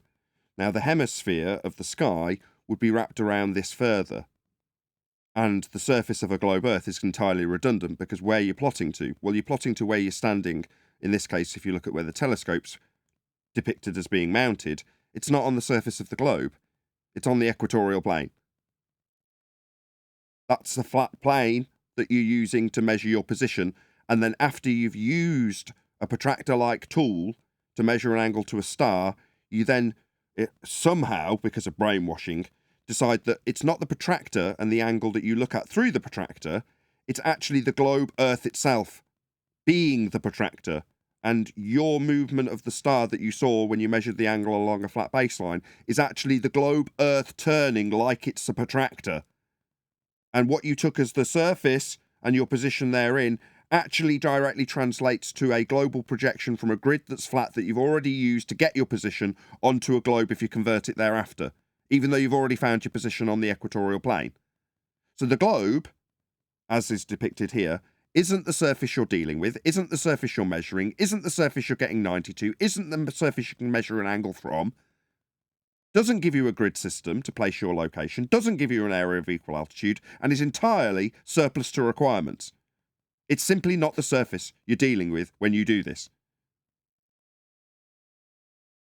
What he's referencing is if you take the latitude and longitude grid that's on either the AE map or the Gleason's map, and you ignore the inaccuracies on the map, because that map, the terrestrial side of the map, is designed to fit a globe. So when they flatten it out, they stretch out places like Australia, right?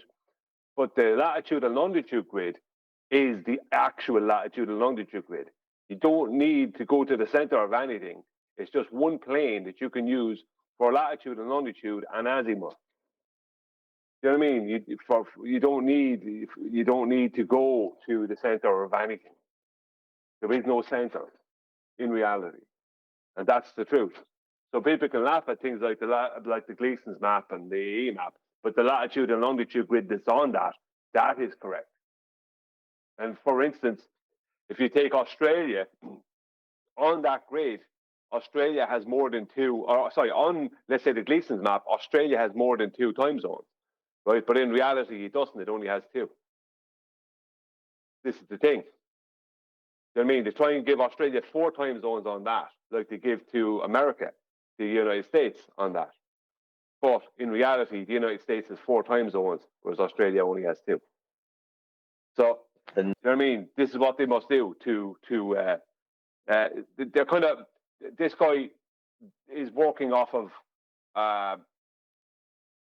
his belief of what the latitude and longitude grid would be, and how Azimuth would work if he believed on a globe, but it can't work because all these angles make it impossible to live on a globe. You know, it's kind of, where do you go with that? North, south, east, west, cardinal directions that you know are 90 degrees apart from each other in your azimuth system. Impossible on a globe. Yeah, I was just about to say, took the words out of my mouth. Where's that on this globe? Where's 90 degrees to anything ever? It doesn't exist. Yeah? Why? Well, because that's not what he's describing. He might be plonking his pimple on his sphere Earth belief, but in reality, this is what you use. You use the equatorial plane, and the globe surface is redundant. It's not even redundant, it's surplus to requirements. If you want to know how high something is in the sky in your celestial sphere, you go from the horizon and use the hand system that we just taught you. To get from the horizon to right above your head, that's a 90-degree angle. Nope. Not on this, it isn't. There is no 90 degree on this. What you've just described is totally inaccurate. There's no 90 degrees from you to the horizon to get the angle. Now, you're saying the crude way of getting the angle is just by using your knuckles, okay? Yeah, they represent angles that would be measured more accurately with the flat baseline required for it to be an angle. Crude or otherwise, you're describing something that requires a flat baseline, representative of the dome being the protractor. Now, I appreciate that once you've got this off the non-curved surface that won't afford you an angle, you'll make the dome, which is the representation of the protractor you're looking through the stars at, the globe itself. Now, you've got a protractor plonked on top of a globe that's also going to be a protractor once you've got this measurement. But you won't ever get it in this version because where the hell is it?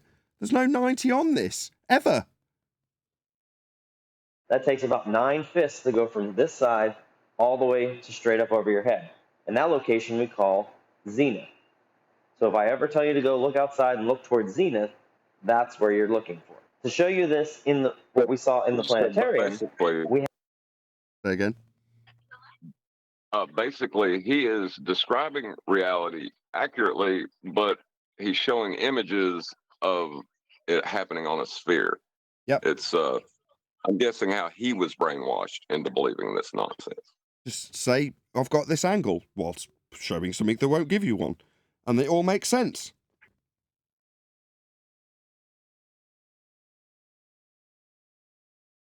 We have a program I'd like you to open on a browser, and that's known as Stellarium. So when you open Stellarium... Flat Earth. Stellarium's representing the world as flat. Not giving you a globe.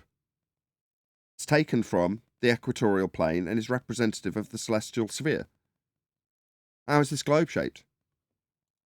There's a couple options that you can have here. Just quickly. It's still interesting the way every one of these videos that reference, whether it be celestial navigation, astronomy, whichever, they reference the latitude and longitude grid on a globe.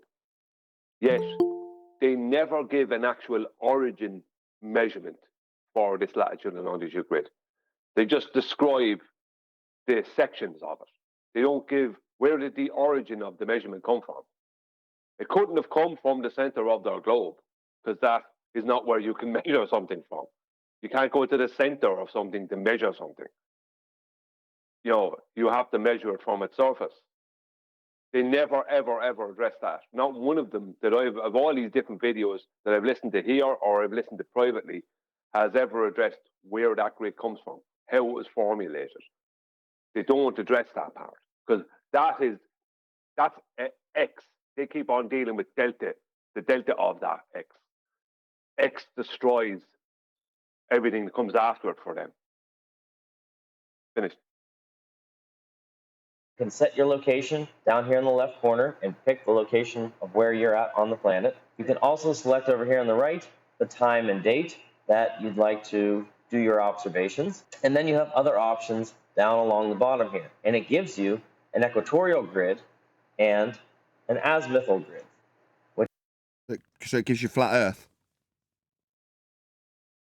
So what he's about to show you is a flat Earth with a dome over it, representative of the perspective view as you watched, for example, the sun move towards the horizon. Yeah, it's going to represent itself in one of these boxes that he's got, curved up towards your zenith. That's directly above your head. So in other words, when the sun's directly above your head, it's in an orthographic representation or in a semi-3D representation that it's got on screen now, it's above you. But as it recedes towards the horizon, it's at the bottom of a dome? No. It's not touching any surfaces. It's not going to reach the horizon and touch it either. It's just a representation of perspective. Now, like I say, you can also transpose that description into a description of the angles. So if we're looking through a protractor now, we're looking at a given angle off the 180/0 baseline. Well, that angle is simply the angle you look at through the protractor. And then you can cast that projector out, project it out, however you want to describe it, into being this grid that he's showing you. It's just lines of the protractor measurement that you can take.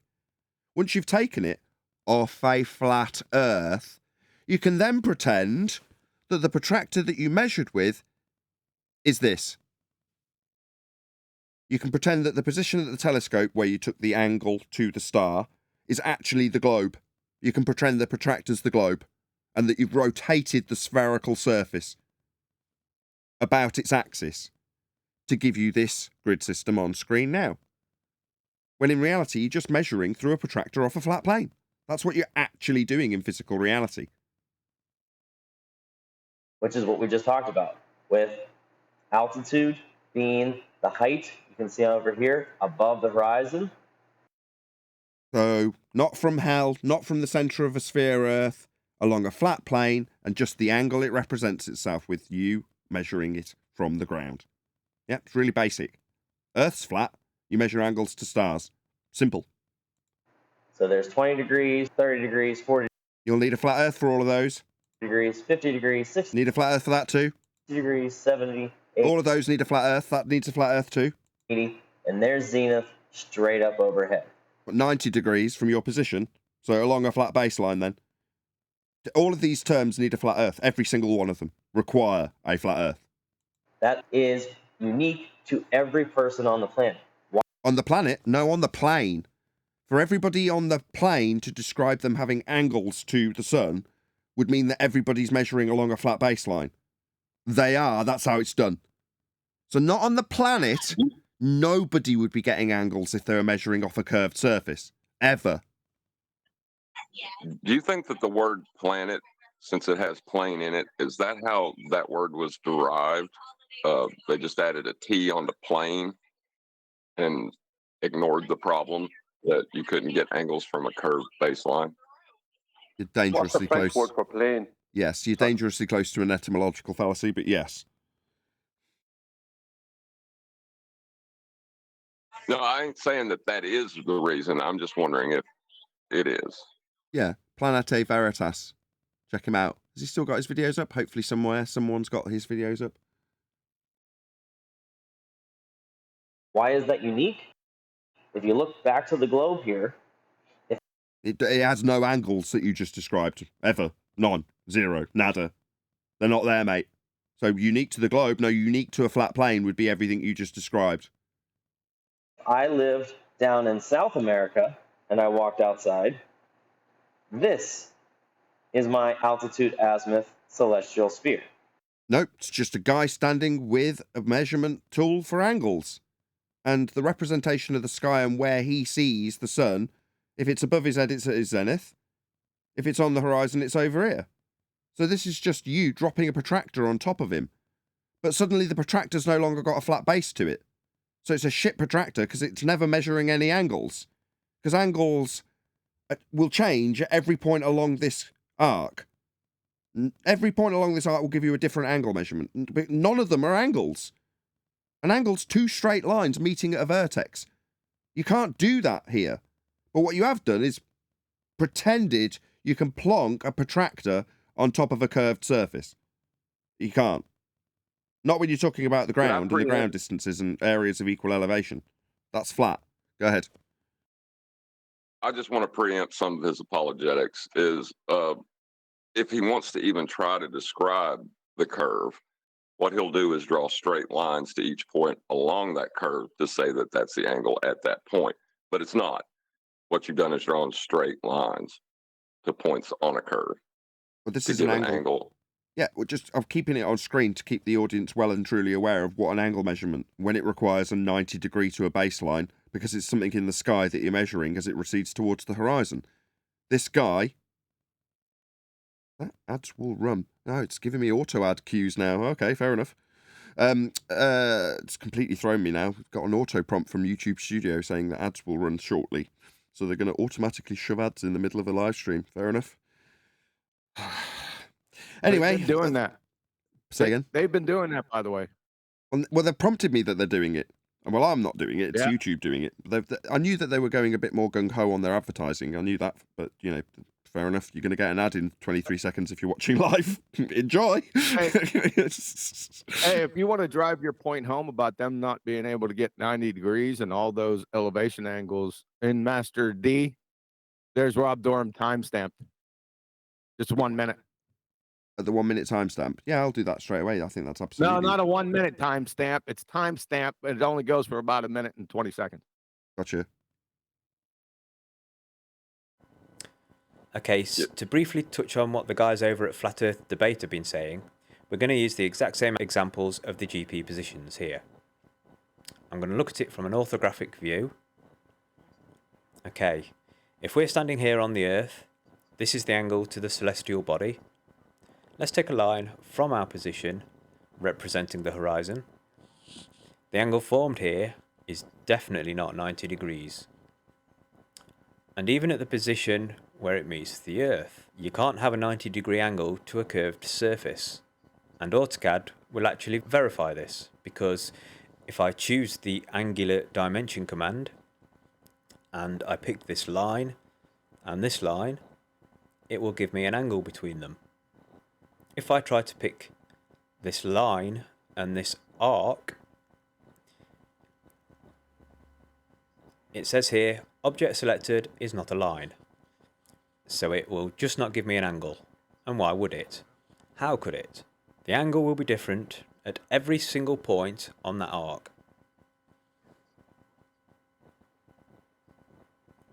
So the question is, to the people who believe we live on a globe, 1. Where are you getting your 90 degrees? 2. Where are you getting your straight line to form the 90 degrees? And 3. Where are you getting your circle of equal altitude? Because from what I'm seeing, none of them are available to us using a sphere. And with that, I'm going to say, please smash the share button, as this has been a 100% successful live stream. But first and foremost, a massive thank you to both Discord and G+ panels for making this successful live stream possible. If you are watching this on either Nathan Oakley 1980 or Nathan Oakley premiering streams, however, stay tuned, as there will be an after show to follow. But if you are watching live, unfortunately, this is where we bid you farewell. So a massive thank you for smashing the super chat, liking, commenting, sharing, subscribing, joining as a Nathan Oakley 1980 channel member, and all that good stuff. Once again, stay tuned if you're watching on an after show. I've been Nathan Oakley, and I will see you all in the next video. What a lovely day!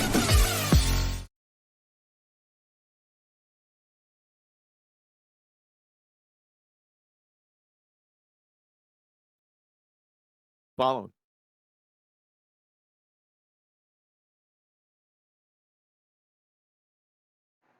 You can see that it has a completely different zenith, and heading towards the North Pole puts us closer to the equator, while heading towards the south puts us towards the South Pole. So the altitude azimuth grid is unique to each person that walks outside. Yeah, it's a grid. It's flat. You're unique because you can acquire angles to reference yourself on that flat grid. And wherever you are on the planet. So you're not on a planet, you're on a plane to get angles. In here, just like we did in the planetarium, what you can do is click on any object that is in the sky. What, and see its angle along a flat baseline with the representation of the protractor over the top of you as this dome that you've drawn with these little boxes. Yeah. But that's you measuring an angle off a flat plane and referencing it to a flat grid. And when you click on that object, you should get some information about it. Like right now, it tells us that the sun has an altitude of 189, which is just a little towards the west from south, and a positive 53 degrees in the sky. So if you look, again, here's 20 degrees, 40 degrees, 60 degrees. You're talking about a flat Earth, my friend, over and over and over again. You're even showing it on screen. What you're not showing is a globe surface, a pimple with a dome over it. This is not what you do when you get angles. So yeah, I'd estimate that around 50 degrees there in the sky right now. So if I'd go outside right at this moment, I'd put my fist out and I'd count 5 fists above the horizon. I'd find the sun, and I would have to find south. And we've talked a couple ways of finding your cardinal directions when you walk outside. So do we need this? Do you want the rest of this tent? Are you still there? He's cut back to his celestial sphere on a flat plane. Every time he said he went outside and put his fist out and put his arm out, was his arm or fist or anything curving when he did that, or was it out straight? No, it's representative of the angle off the horizon. No, you need to. But that's what I mean. Like, so what's he doing with his arms? Are they straight? Oh, they're not really there, Chocolate. You know this. You need to finish this video all the way through because he's showing you the altitude azimuth system, which is what the sextant uses. Okay. He's going to go to the right ascension declination, which is with the equatorial mount. So you're switching from a terrestrial reference frame, altitude azimuth, what he's doing now, to a sky map, celestial reference frame using the vernal equinox for right ascension and declination. So it gets really good. And actually plot the sun on this system, on this graph that I've given you here, I would come to 53 degrees of altitude. There's about 53. And I'd come to 189 in terms of my azimuth, which is right around here. So I'm just going to make this bigger because he's now depicting exactly the same thing as he's depicted before and described before, but he's now describing it off a flat plane where the angles are actually acquirable. So you can probably see his mouse pointer doing what I was doing previously on different depictions, but he's now doing it for us, just with a flat plane in the diagram. Just a little west of south, like we talked about, and plot out the sun at this exact location. The good thing about the altitude azimuth grid is it's good for right now astronomy. So, however, if I fast forward 2 hours in time, you can see the sun has moved. And for geocentric, Earth-centric people, yes, we think we're stationary and nothing ever moves there. But if you look at this globe, as the day rolls along, you can see that the celestial sphere in your altitude azimuth grid is shifting, not the star. No, you've still got 180 degrees. No. You see, because he's taking what is essentially a protractor, plonking it on top of a sphere and then rotating the sphere about its axis, not appreciating that you've transposed the measurable portion of the pimple on his globe to be the globe when he rotates it. Like me saying, well, no, the protractor's now become the globe. But that means that what? You've suddenly only got a tiny portion of your sky visible? No, you've still got the full gamut of the sky above you at any portion of the day. Yeah, but when you do this, suddenly it all goes to piss, doesn't it? Because he's got his protractor on the surface of the globe that's also the protractor rotating about its axis. So it all goes to hell. But he made a mistake there. He said he was pointing at a globe moving, but he said the celestial dome moves, if you go back, which is not the surface of the earth moving. It's the sky. If you look at this reifying the celestial dome. As the day rolls along, you can see that the celestial sphere in your altitude azimuth grid is shifting. It's connected Right, just to the lobby. Uh-oh. He contradicted himself in one sentence, a big double contradiction, or one side contradiction. The celestial sphere can't be moving in his paradigm. Right. Not the stars out there, but you yourself are rotating and getting yourself a new perspective on the sky. No, you're measuring the perspective difference as they move through the sky about this tool that you're pretending is the sky and then moving the sky around a sphere surface. Yeah, you can't have it both ways. Brian's right. That's a massive contradiction. He just destroyed himself a second time with the word perspective. Yep. And didn't He said- Aries' failure test basically prove him wrong about the spinning It underneath did. it? Yeah, it did. Earth-centric He view. can't claim perspective for the stars. Sorry, John. Just 1 second. He can't claim perspective for the stars. That's not part of his model. Go on, John. Sorry. Well, he thinks the flat plane is spinning, or he's describing the flat plane spinning. It's not a sphere Earth. He's not at any point in time. John, yes, we done the know. model. It's all based off a flat plane. Get over it already. No, but he's right. What John's trying to say I is, know he's right. He just keeps saying this every day. yeah, but John's right. He's saying, Supposed to keep saying God, it. hello. I need to back him up. Why have you all just shut him down? Yeah, when he's describing or picturing the flat plane with the dome over it, that's what you're actually getting the angles from. So when he spins the globe Earth that's got that on top of it, it's not the curved surface, it's still the flat surface that you're measuring angles from. So he's spinning a flat Earth around a globe Earth axis.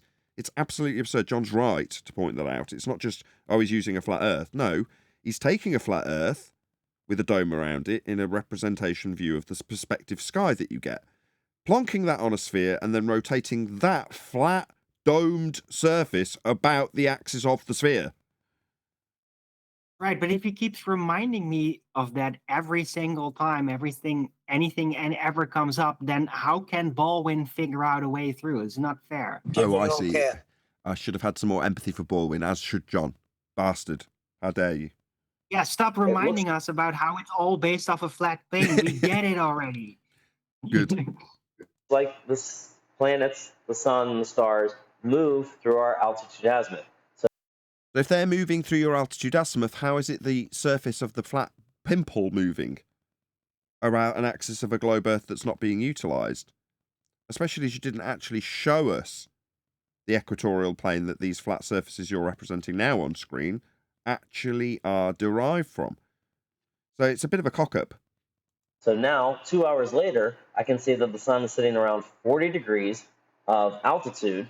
That's it moving through what you showed as a dome. That's the protractor on top of a flat plane that you've got it shown as now. So as it moves, you've got the angle to it dropping towards the horizon. Sod all to do with a pimple rotating about an axis. And in terms of azimuth... Hold on, did he say degrees of altitude? Yeah, altitude as in the elevation angle drops. Okay. It looks like we're sitting at, there's 190, 200, 210, so about 215 degrees of azimuth. Oh, the first day that we signed. Because I thought that altitude actually stood for literal height, but apparently I was mistaken about that. Altitude angle is this. Hold on, let me just answer. Altitude angle and elevation angle are the same thing. They're interchangeably used. So if someone says elevation angle, it's the same as altitude angle. Okay, but he just said altitude, not altitude angle. So he means altitude angle. Altitude, as in how high it is off the horizon when measured, is now brought up the same flat Earth representation with the angle of a protractor measured up around it. So he's got the same representation again. He's just not using the full description when he says altitude. Okay. So the sun was here. Saying altitude. Him saying altitude, if you look at what altitude is, it's a height above a plane. Yes. That was my point, exactly. But if he's just not completing in the aerospace. word... Yeah. He's about to, literally, in the next 10 seconds, he's going to qualify it because it's on screen. Just let him do it. Hold on 1 second, Brian. 53 degrees of altitude, 189, and has shifted to, he said, 40 degrees altitude and 215 degrees of azimuth. So he's showing essentially a protractor, which on the outside edges of the protractor are what you see through your protractor when you're looking at the sun off a flat plane. That's what he's just described. And again, he just used the word altitude, didn't he? So I read between the lines. I knew what he meant. You're right, he's wrong. He should say elevation angle or altitude angle. He's not. He's just saying altitude, and then he's got this picture of a flat Earth protractor, which becomes a pimple on a curve. He says the angle of the altitude. That seems weird. He's just not au fait with the language. We're just more well-versed with it than he is by the sounds of things. But I'm not going to major on the minors in that regard. the sun is shifted over to this location in 2 hours. And that's what He keeps mixing up the terminology. The sun has shifted. Hold on. You made your apologetics only 2 minutes ago for the globe Earth turning about its axis with this flat Earth that John pointed out moving along the axis as it rotates about your position, somehow changing the 180-degree field of view that you have from baseline to baseline, horizon to horizon. Nevertheless, now you're saying that the sun moves. Okay, well, make up your bloody mind. Either the ground, that would be this entirety of this dome, representative of a protractor, moving around a globe Earth surface when you haven't even got the curve represented in this diagram, or the sun's moving and you're changing your position of angle when you measure it. Now, the latter is obviously true. That's why you keep accidentally referring to it in that way, in spite of making the apologetics that it's moving because the globe's moving. Well, you wouldn't be measuring angles then, but there we go. It's a Freudian slip. It's an accurate slip because he's describing it accurately when he says the sun's moved. Well, yeah, it's moved in terms of the angle measurement that you take of it off a flat plane when you've got a protractor representation like on screen now. Right, so a Freudian slip, because he knows it's actually based off a flat plane. That's how you even can have it with oversight in your mind. But then he, like, oh yeah, wait, it's supposed to be a globe, but he keeps forgetting. So it's Freudian slip. Because he actually has to think of it as a flat plane in order for it to even work in his head. Exactly. For it to work in his head, he's got to describe it accurately so as being functional on a flat plane and described functionally flat.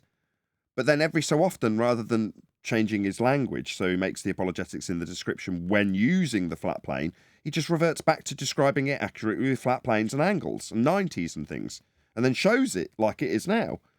But then, like I say, he'll cut back to a globe and go, oh, by the way, that means we're moving around an axis. It's like, no, you just showed us the sun dropping in elevation angle and how it would look in this orthographic view. And you even described it as moving. But that's the globe turning. No. That makes no sense. It's just a little segue apologetic for how this doesn't function. And he's not making the same apologetics when he does it like he is now, just describing it accurately. ask you to show me in the planetarium or on Stellarium to track an object as it has moved through the sky. And see, moves through the sky.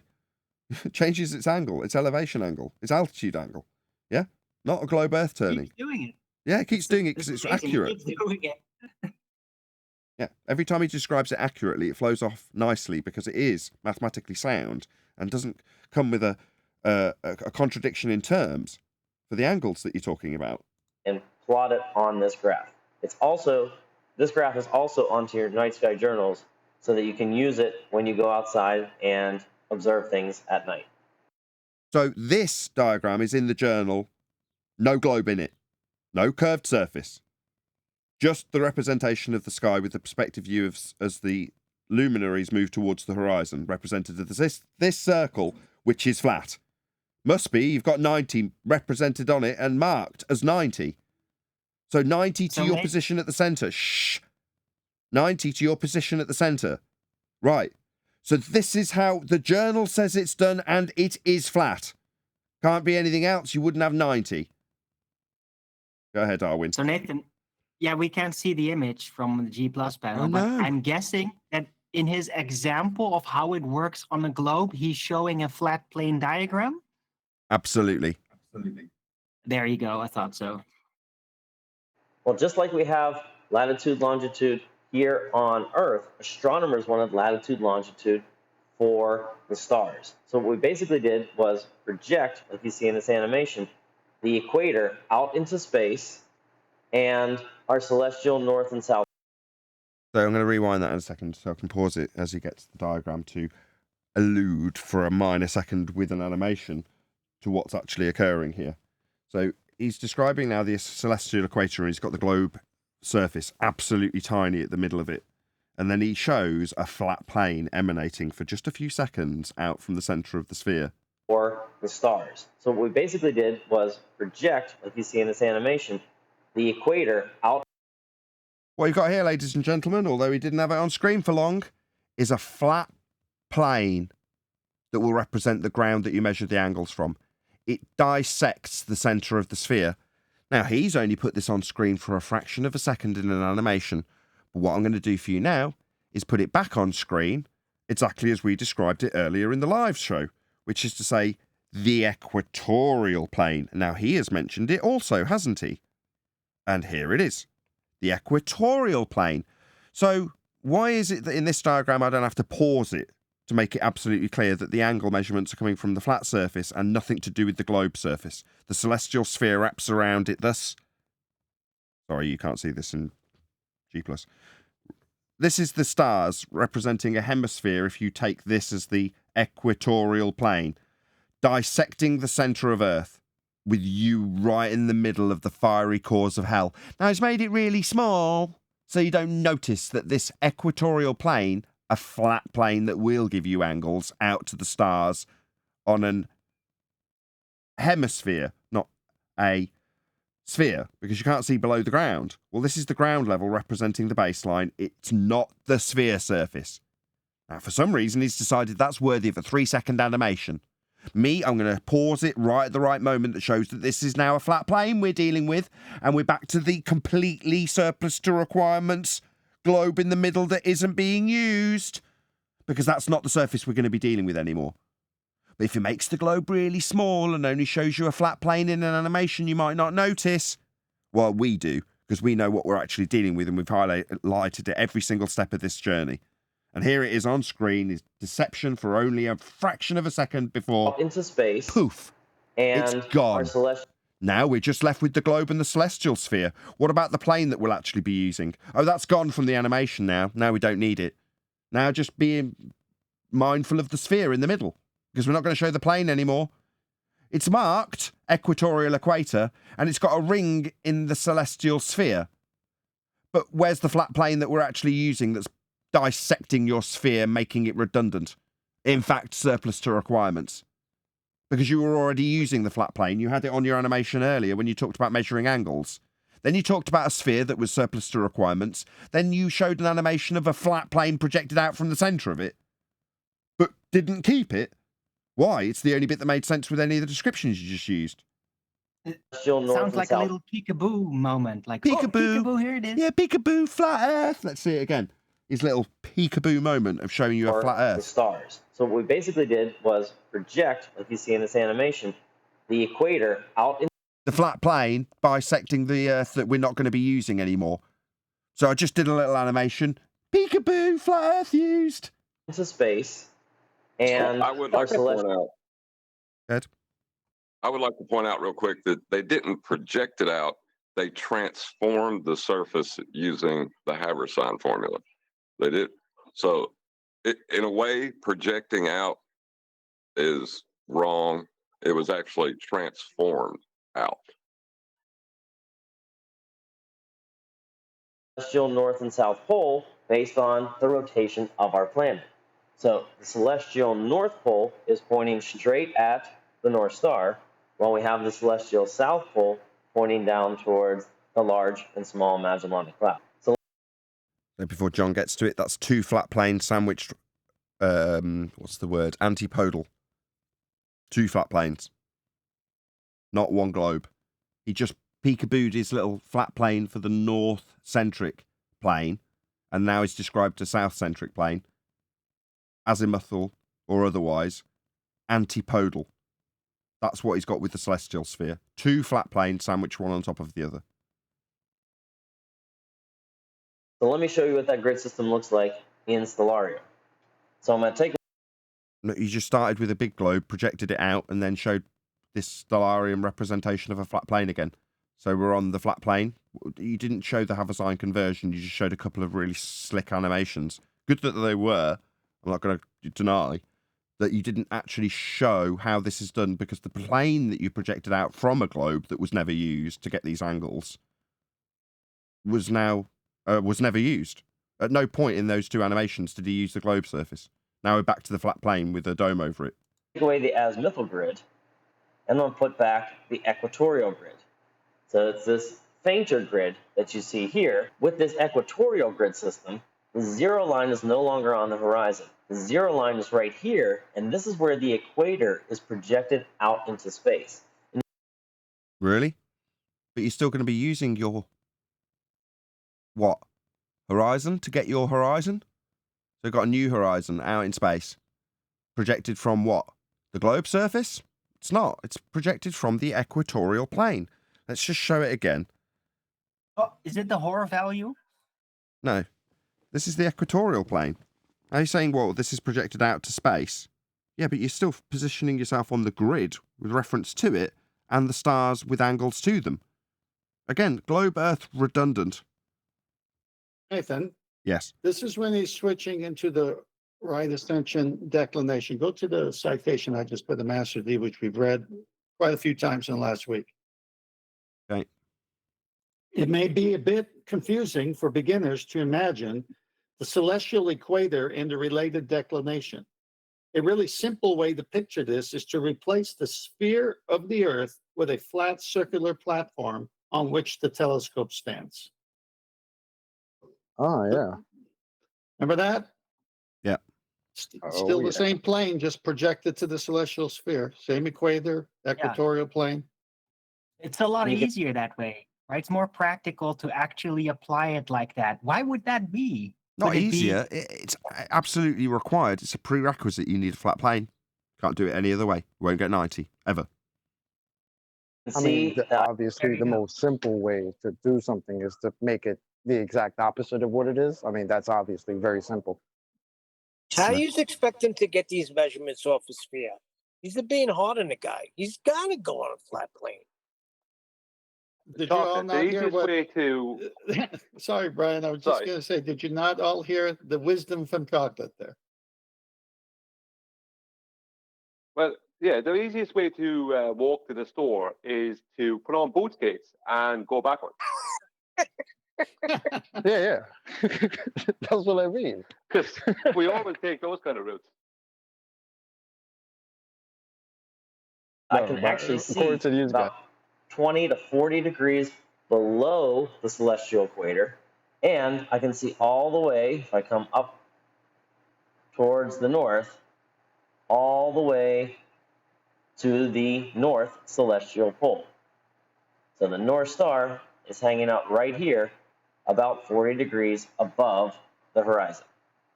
So if I go back over to the sun and click on the sun, not only does it give you its altitude azimuth for the sun, it also gives you right here in RADEC. It gives you what we call right ascension and declination.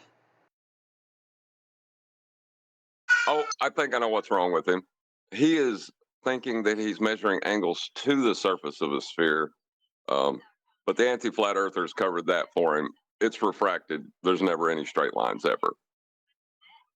Yeah, he's getting angles from a flat plane. Was it Neil that most recently said it? Yeah, that's what he's doing. Declination is just like latitude and just like altitude. It's how many degrees from a 0 point. This 0 point just happens to be out in space. Here's my 0 degree line for declination, and you can see the sun is a little bit above the 0 line. No flat Earth required. If I go below the 0 line, we call. He's saying his eye level, so that the differential between his eye level and sea level, he can still think of that as a geometric horizon. I think he's just not stating these things because he's just assuming them, that eye level is this horizontal plane, but sea level is the opposite of that somehow. Well, that's going to change in a minute, because what he's really saying is in the alt-as coordinate system, which the sextants use, the horizon, in this system, right ascension declination, that horizon is extended as that disk all the way to the celestial sphere, infinite distance to stars, which also occupies the same situation. You can't see anything below that.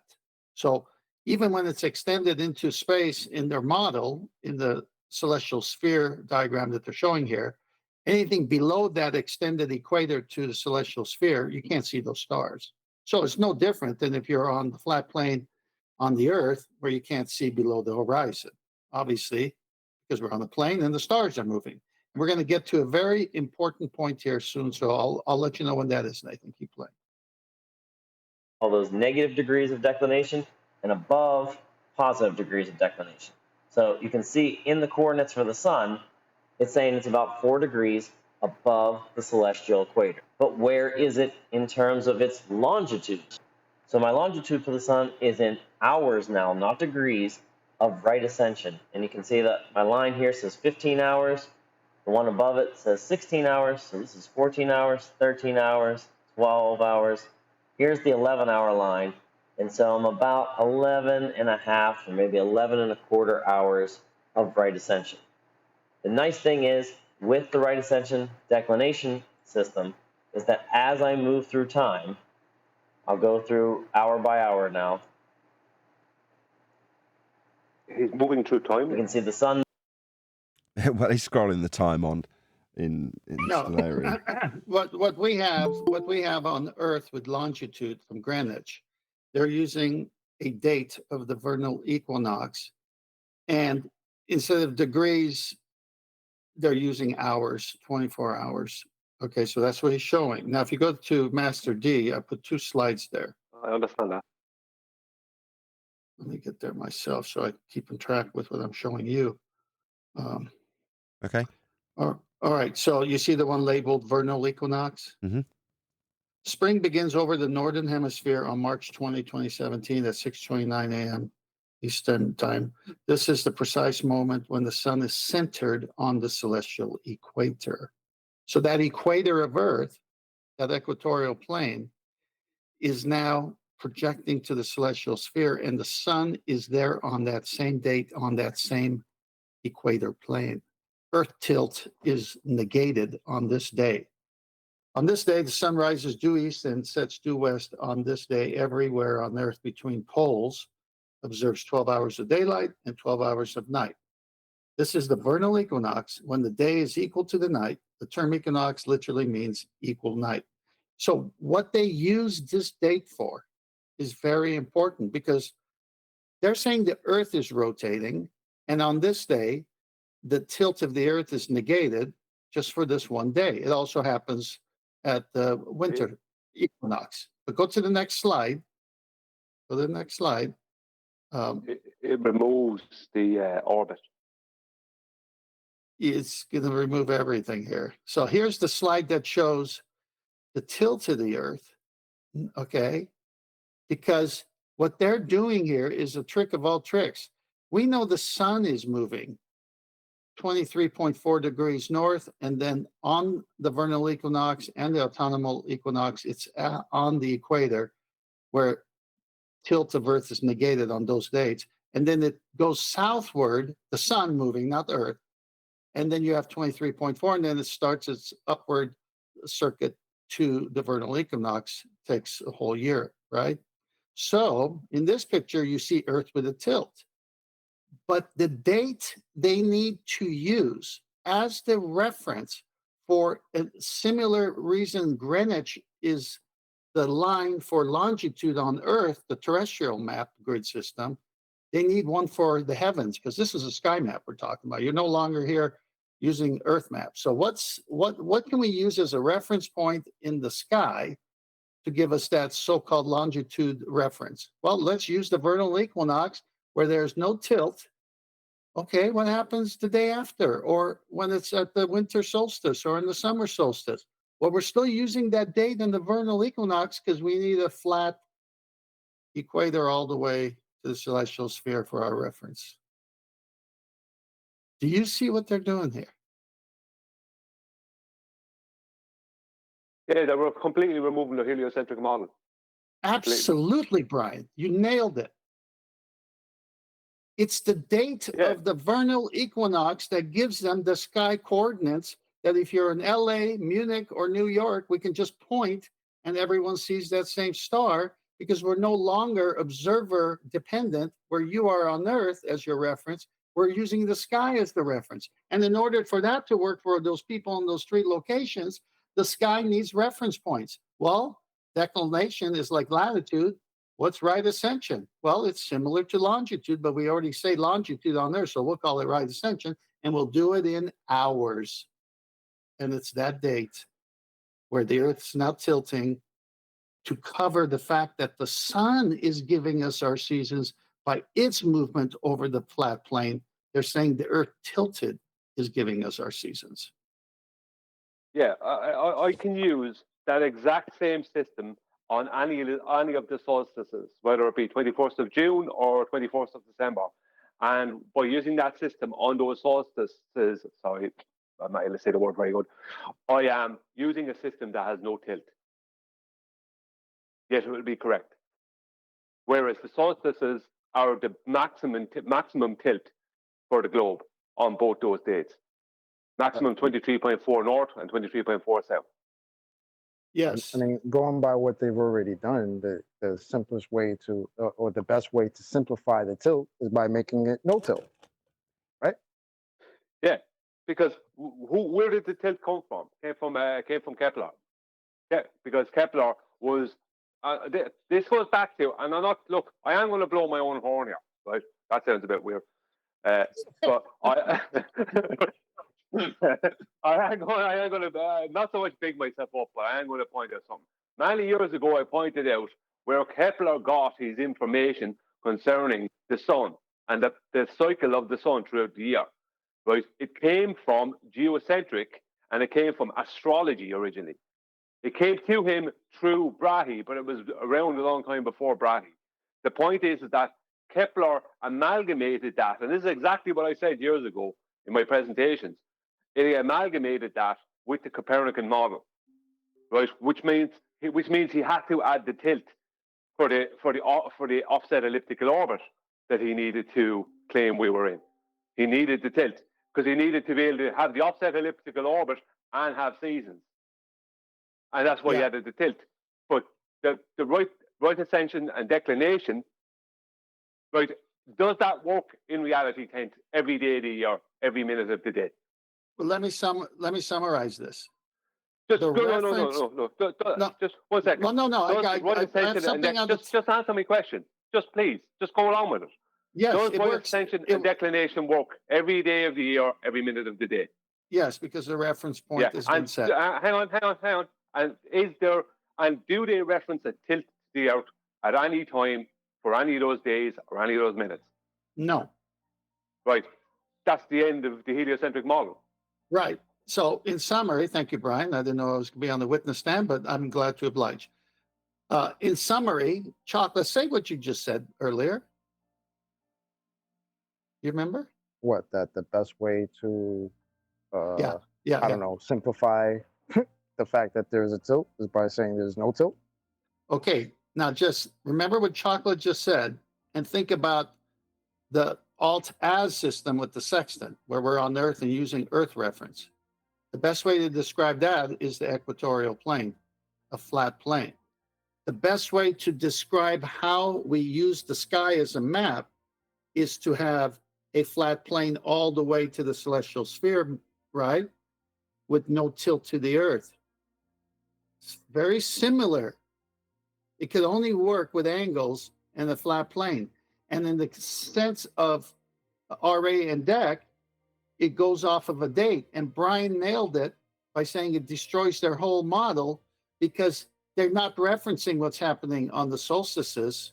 They're referencing what happened on March 21st at the vernal equinox where the universe is flat. What model was that they destroyed? Their own.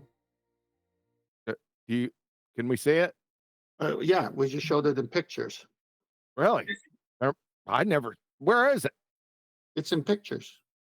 It's in pictures. Is it in mass debaters? It's a belief model. Yeah, it is. It is in mass debaters. And it shows a heliocentric model, which is false because there is no such thing. Where at? Where Moving you off. been the last? As a He said a Get your heliocentric breakfast, model. He Huey. didn't I know the say sound of that voice. You need Where to you get. been the last few months? I just ate, so I'm good. I need to see the does towards the heliocentric west. model, please. But We just if I showed it count to you. out It's a again, flat Earth model. here's my 15-hour line, 14-hour line, 13-hour line, 12-hour line, 11-hour line. It's still about 11 and a quarter hours of right ascension, and still about 4 degrees of declination. The right ascension declination grid does not change for stars, but planets and the sun do wander through this system as we go through our season. So as we let night roll on, Hang on. and the stars come. Hang on. Did you catch that? Did you catch that confession? Play that part again. It's still about 4 degrees of declination. The right ascension declination grid does not change for stars, but planets and the sun do wander through this system as we go through our season. Bingo. Bingo. The stars is the reference. It doesn't change, but the sun, which circuits the earth, does, as the background of the stars stay what? Not wandering. Sun is moving. Yeah, of course it is. I have a question about what the Huey just raised. So the debunking you all gave was a flat Earth model, or the what heliocentric model are y'all talking about? Nobody was We know debunking the- it. I didn't want to go into that, John, because that was going to make things even more complicated. It's a belief model based on a flat Earth. Thank you. That's what it is. Yeah, and Thank that belief is debunked by the fact that they don't use tilt. In this instance, but they don't use tilt with right ascension and declination. How do you agree or disagree on something, especially a model, if you can't ever see it? Agree. Can you see belief, John? I didn't say that. I said, how do you agree or disagree, which is belief, on a model if you can't ever see the model? Well, I've never seen certain things, but I believe them to exist. You never seen ultraviolet rays, but you believe them because your skin burns out there in the sun, right, Irish? Yeah, but that's Right, Irish. That's a physical effect. What up, Irish? Okay, Irish. I got the similar one last night. I don't want to get off the beaten path. I'm sorry. Go on, please.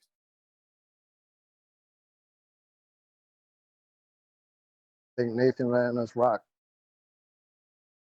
He ain't going on.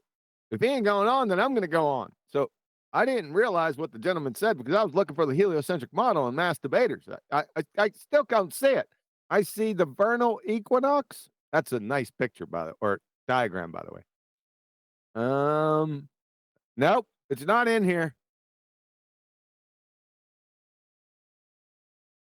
What they're doing is they're bastardizing the flat Earth, and they're admitting the flat Earth while showing a globe.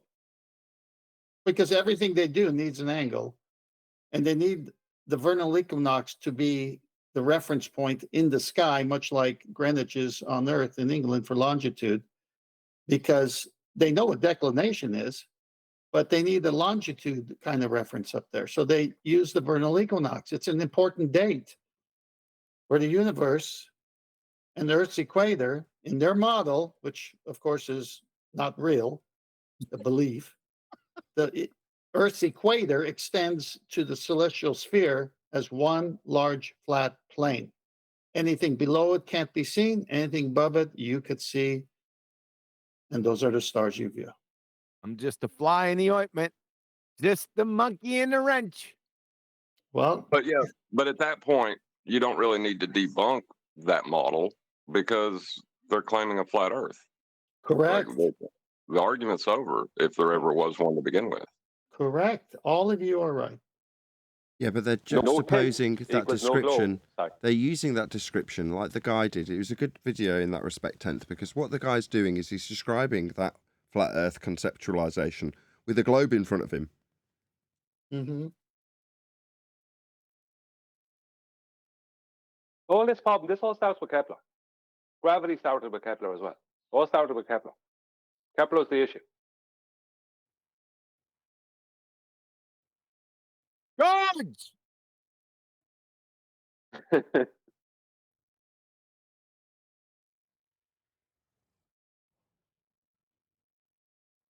Nathan, you're not playing this in case you think you are. It's the end of the video, by the way, but that was it. That was the end. There was nothing else. Oh, I didn't hear anything you said. I talked as if I did hear it. Right. Okay.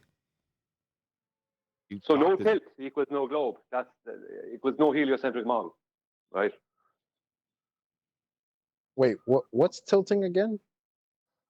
Nothing. Oh, okay. I was going to say. Them. They're on tilt. They're tilting. He never described the globe, though, to argue with him as if it was a globe, you know? Like every description he gave was of a flat plane.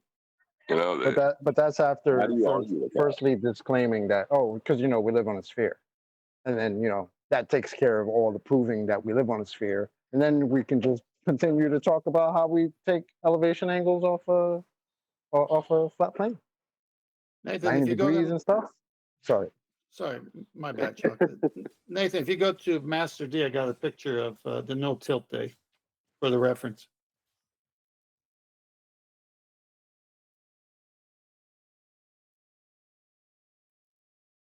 So do you see that picture? Yeah.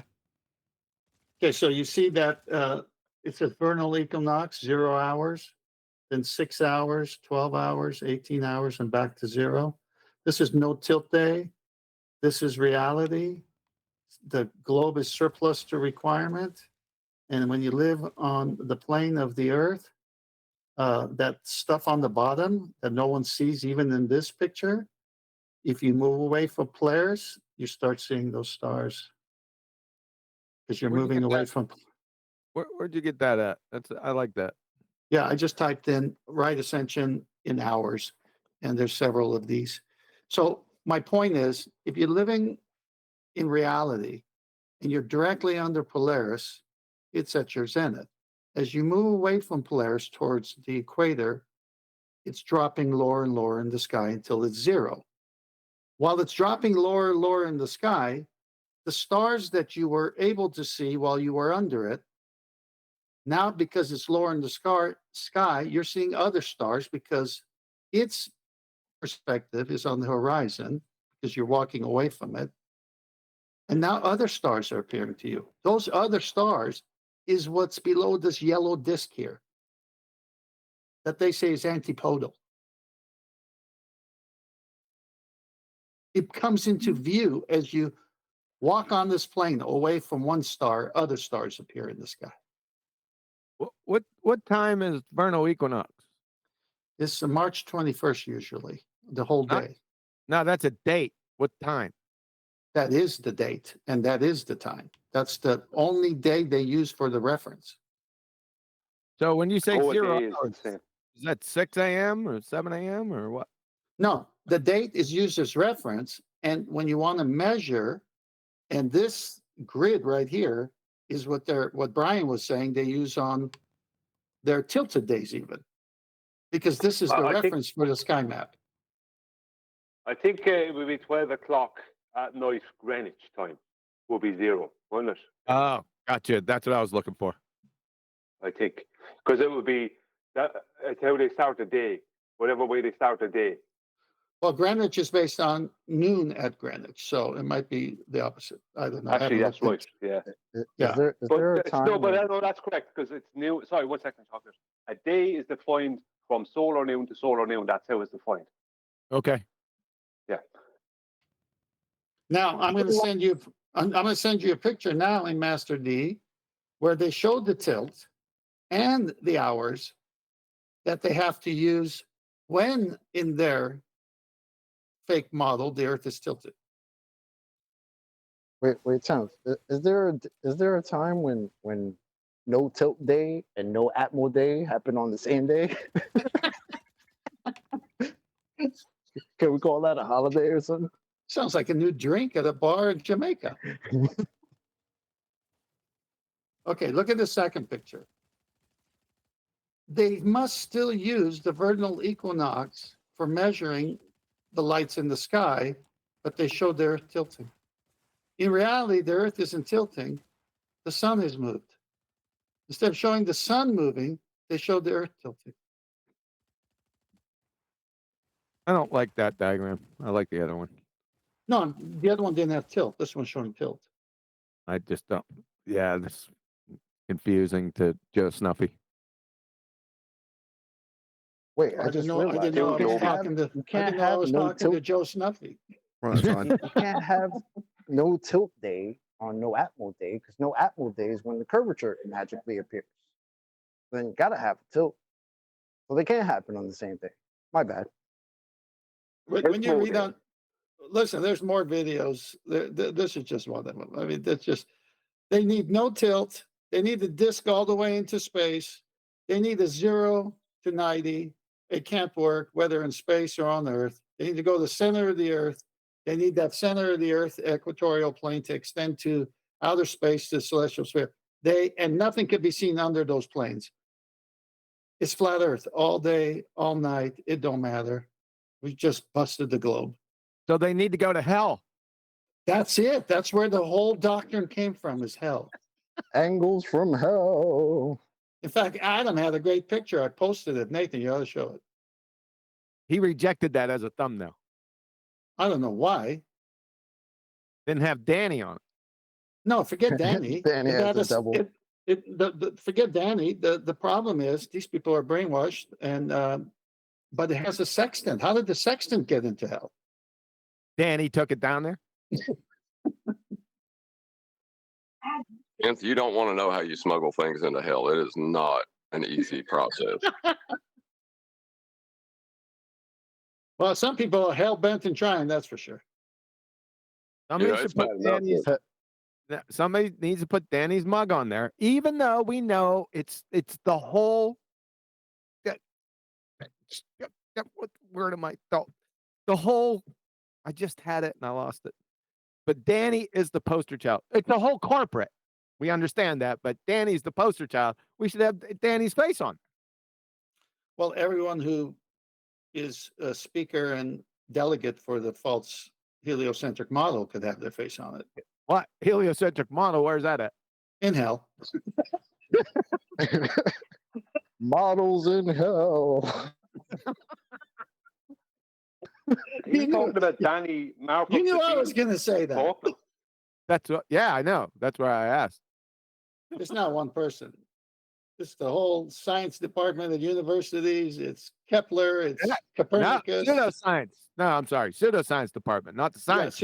Yeah, that's what I mean. Yeah, thanks for the correction. So we should have a collage of Kepler's face in there, Copernicus. Everybody should be in there.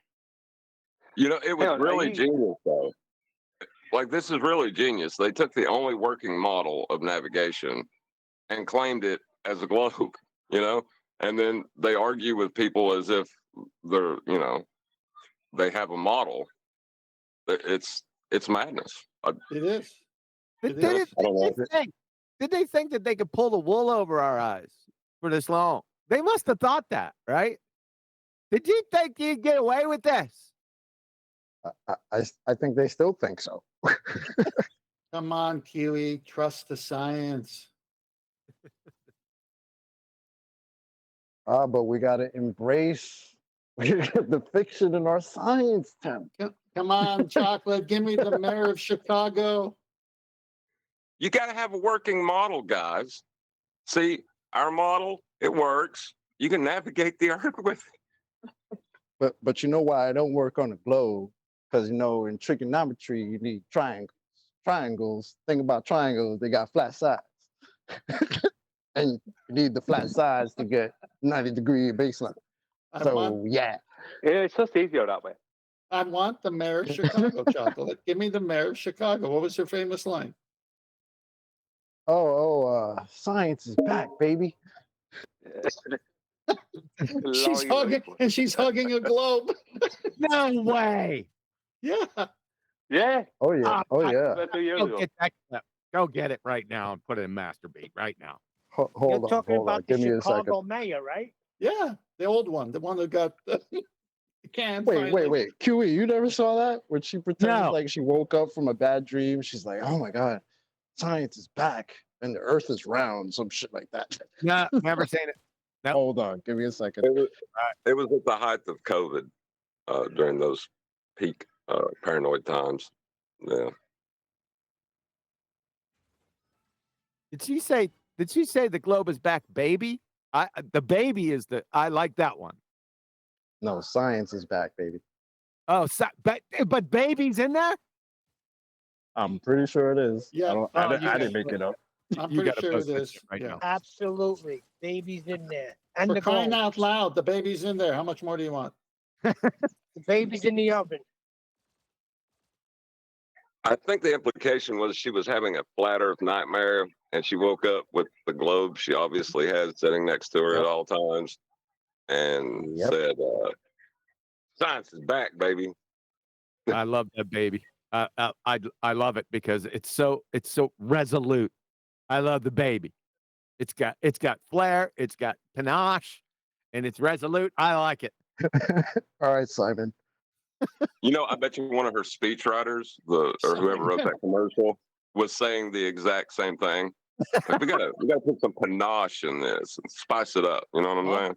I'll spice it up. The problem with baby globe believers is they're very pampered.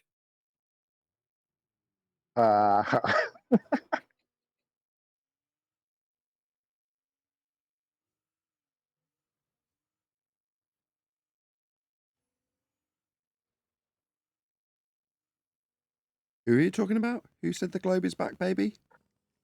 The Laurie ex-mayor of Lightfoot. Chicago. Yeah, she's The an mayor of absolute Chicago. maniac. The ex-mayor. Crazy The lunatic. ex-mayor. The ugly mayor from Chicago. Man, if that doesn't tell you it's a religion. Yep.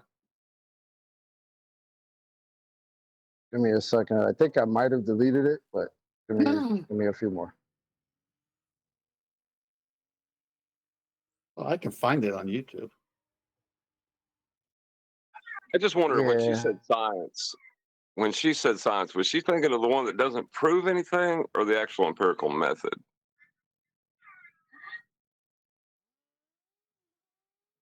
Well, I mean, she woke up from the nightmare as if science proved that it's a globe because she was all relieved. So maybe she does think science proves shit. Yeah, she was having a flat out nightmare, wasn't it? All right, I found it. Hold on.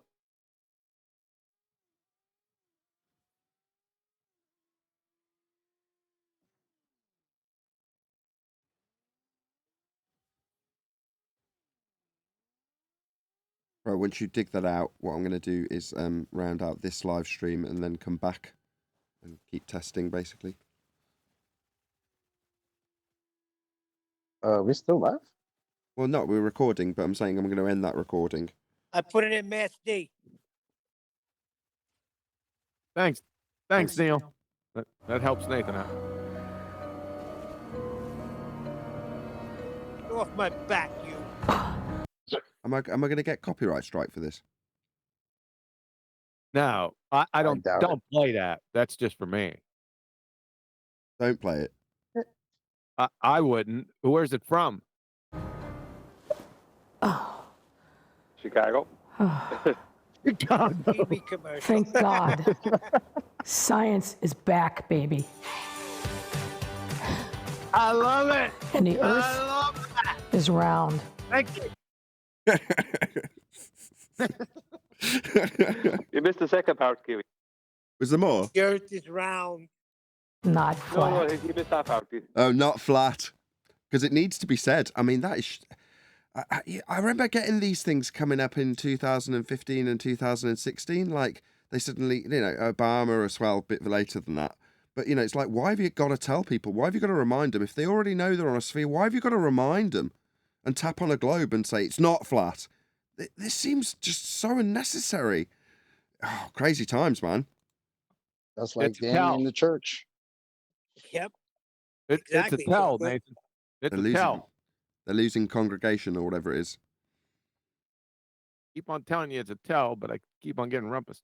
It's a tell. What does that mean? Yeah. Can you expand on it? I know what a tell is. Just trying to get you to talk about it. Yeah, you're overplaying your hand. You got deuce 7 offsuit. Now you should just shut up and just fold. But now you got to tell, right? It's an unsolicited act of desperation.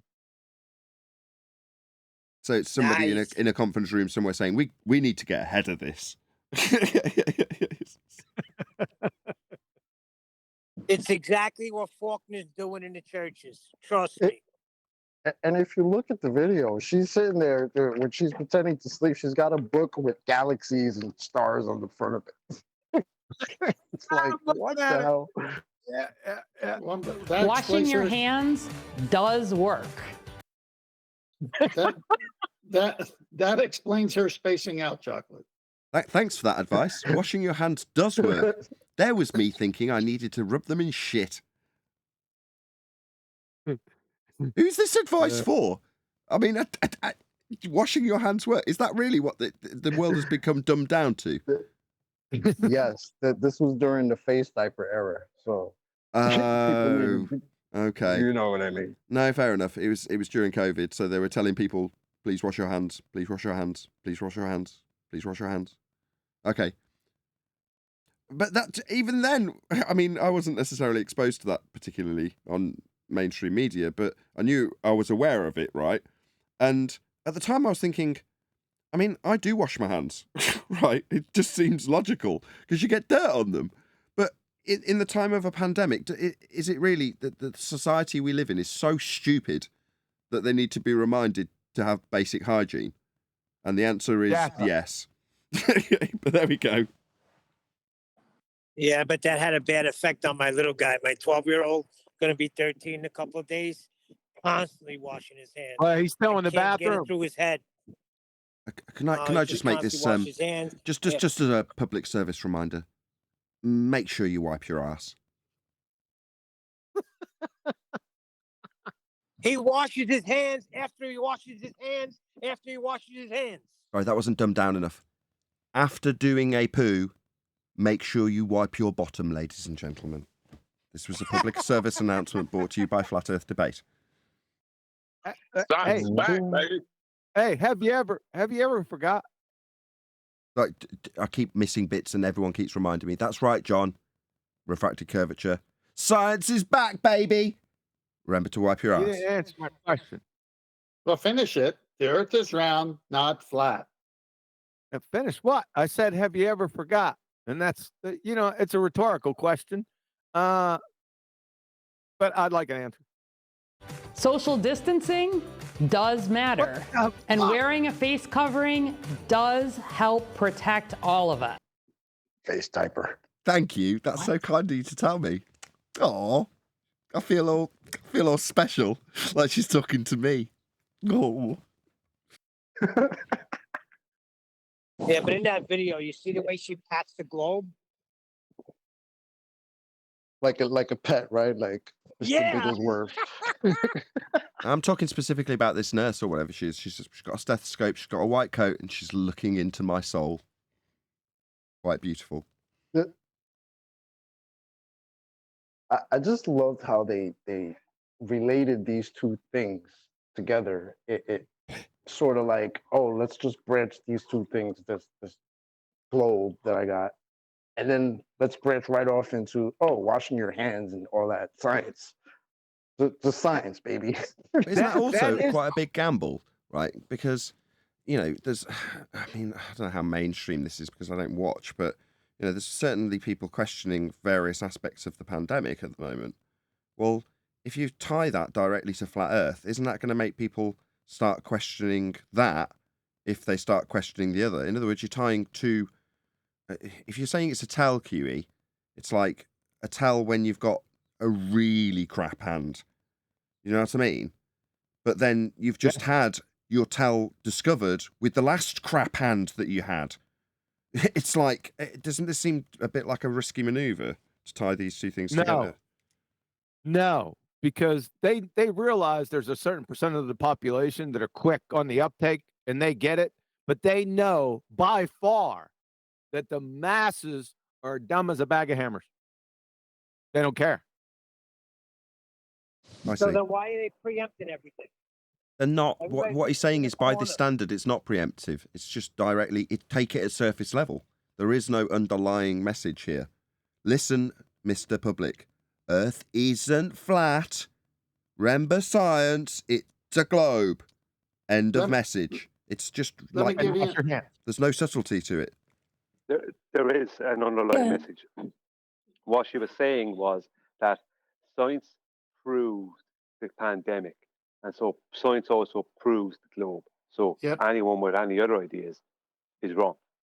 That's what she was. Yeah, I think it's she's presenting them backwards on purpose. The main thing she's trying to emphasize, because there's definitely a larger number of people who have medical training, who understand, you know, some of the concerns about what they're claiming about, you know, this alleged fantasy germ, and they are able to more easily grasp that that is an illogical conclusion that they've drawn about this germ and how it spread supposedly and how people protect themselves and so on.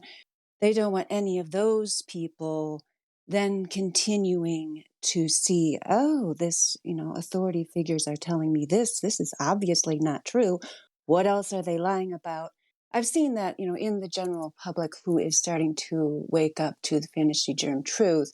There's definitely a movement out there on Twitter and other social media to stop them from continuing to examine other stories. So because they start out with the one that's very well established as this, you know, the globe psyop, it's kind of telling all those people like, yeah, you might be starting to question the government, but don't go too far, because then we're going to call you a flat earther, and you know they're retards. So yeah, that's why they're not going from the globe to the mask. They're trying to keep people from going to discarding the mask to discarding the globe.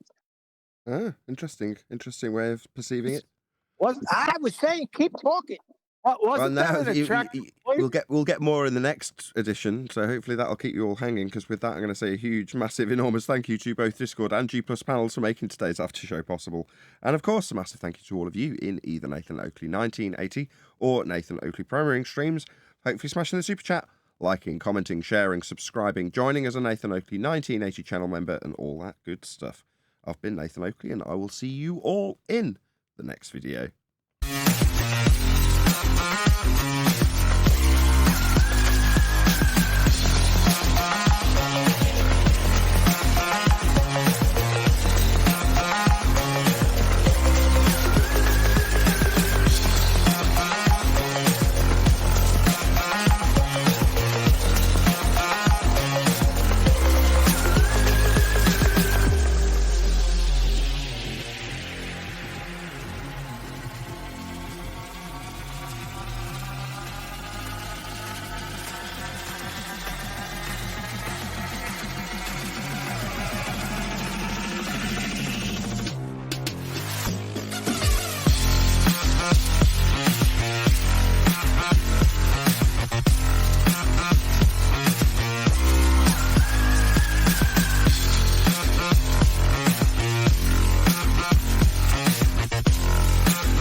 What a lovely day!